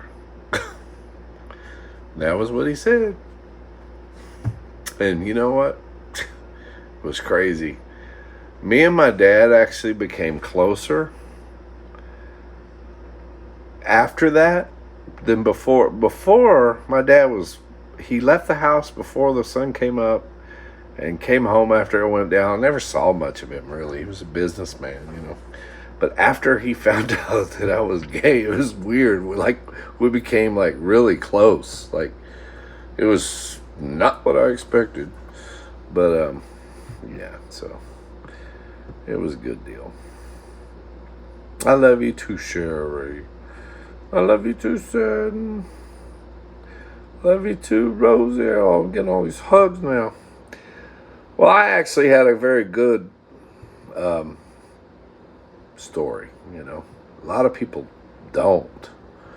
When I hear the stories of some of the, you know, my friends that were gay, but their parents did, I was like, shit. I was lucky to have good parents, but yeah. I'll never forget those words though. He said, like, I must have failed as a parent for you to think that I didn't love you enough to accept you for the way you are. So there's something must be wrong with me, is what he said. I was like, what? Yeah, threw me back. I mean, I really didn't know what to do. Like, I was like, what the fuck? And I was immediately thinking, thank God I can keep living in this big-ass house with a swimming pool rent-free. I don't have to go get an apartment or nothing. Shit, girl, had a whole life plan. It wasn't cheap. I was thinking... I'm just kidding, girl. Yep, but that's what happened. How many subs do I have, girl? I don't know. I got an Italian sub, a meatball sub, a veggie sub. What else they got, girl? A club sub.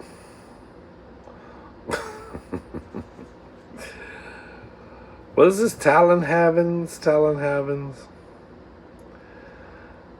I ain't got enough, girl. I need like 2.5 million.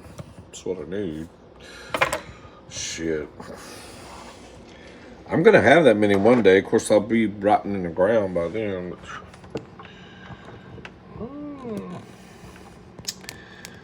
Okay, Sherry, don't recommend me sharing touchy stories anymore.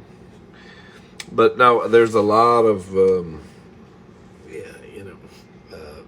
it's getting better, I think. But I used to, you know what's funny too? My mom one time recommended that I join this gay group. You know, after they found out I was gay, it was like, she was reading in the paper. I don't know, it was in the newspaper or something. She's like, there's this gay group of gay people that meet in Houston, you know, and I think it might be good for you to, like, meet with these gay people, like somebody that's like you. Like I was some kind of alien circus freak or so. I was like, people like me? You're like, what? Well, you know what I mean. Like, it's other youth, like yourself, that like to suck dick. You know, I just think it'd be good for you, girl. So I joined this group, right? It was, I forget what the hell it was called. But these queens, at first, okay, it was kind of legit. Like everybody, we sat in our semicircle and jerked off together. I mean, talked about our problems, and it was first. But then it just turned into a big old hoe fest. Like everybody was trying to hook up with everybody and talking shit, and it pretty much like any other gay situation turns into a complete fucking disaster. It starts off on the right track, and then it goes right off the rails. But at first, though, hearing some of the stories that these other boys are going through, like, yeah, I told my parents I was gay, and then the next thing I know, the priest came in to our house. He tried to do a exorcism on me, and girl, you know them priests. This is awful what these boys had to go through. Some of these Catholic mainly, but mostly just gay boys had to be committed to the insane asylum. Their parents sent them off because they thought they was crazy and special needs like Dolce, and it was sad. It really was. Some of the shit people had to go through. It did turn into a whole fest, girl. I'm telling you. Okay, y'all are probably like, it's midnight, Steve. We all would like to go to bed. So I probably should let y'all go. I love you guys. I'll probably I'm gonna make these egg rolls tomorrow on my cooking channel. I think everybody's left. Actually, I got 11 or 12 people watching, which is weird. These are like shadow watchers, voyeurs. I'm like, no, I'm just kidding, girl. Some people are. Yeah, I always wonder why people watch and don't comment. And I've actually people said I'm shy. That's weird. Like I'm shy. I mean, I don't even say it's weird, but it's just I don't know. Like, why would you be shy to say hello, Steve? Ask me a question, girl. I'm not gonna bite your head off, girl. I love this so much. I love being on live with y'all. Oh, the viewers are dropping quick. Everybody's like, oh, he's about to say goodnight. Bye.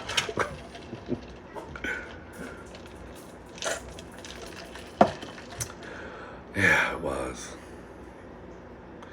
Satin, I know you got it. Satin's like, it's real late over there.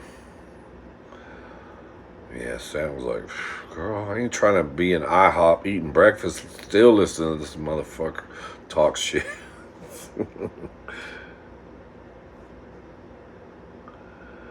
Oh, so you're just sitting there, oh, okay, I get it. Okay. It's like background music. I'm like, what's that thing that you listen to help you sleep? White noise. Big gay white noise. I sleep so much better when Steve's talking. That boring motherfucker.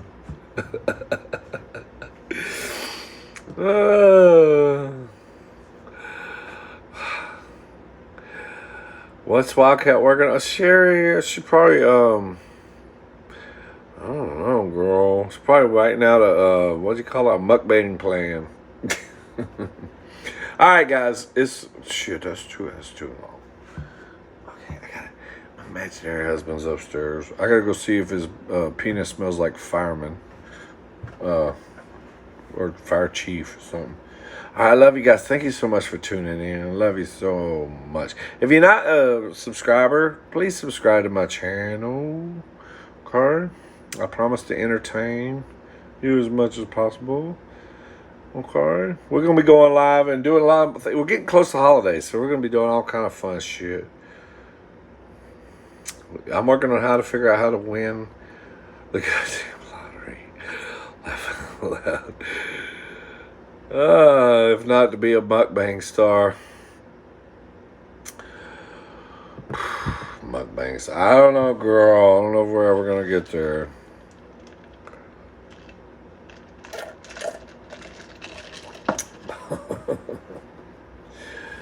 I think maybe we should buy one of them real estate courses. Walk Okay, guys, I love you so much. Thank you for subscribing. Thank you for your support. Thank you for your kind words. We'll make some egg rolls. I don't know, girl. I probably won't go live again tomorrow. I got shit to do. We're going, I think, to see some Tejano singers or something. I'll do I'll make an egg roll video. I promise you. We'll come out with some more shit, okay? But anyway, enjoy your night. Love you. Take care of yourself. Enjoy your weekend. And we'll see you on the next one, okay, girl? Say bye at night, everyone. Have to. Great evening. Love you. I just love you, Wildcat. I gotta send Wildcat a care package or something. She's always taking care of me and stuff. Yeah, we can do that too, sister. We need to do the freezer meal thingy. That would be fun. Okay, girl. I'll see you later, girl. Okay. Y'all have a good night. Love you. Bye.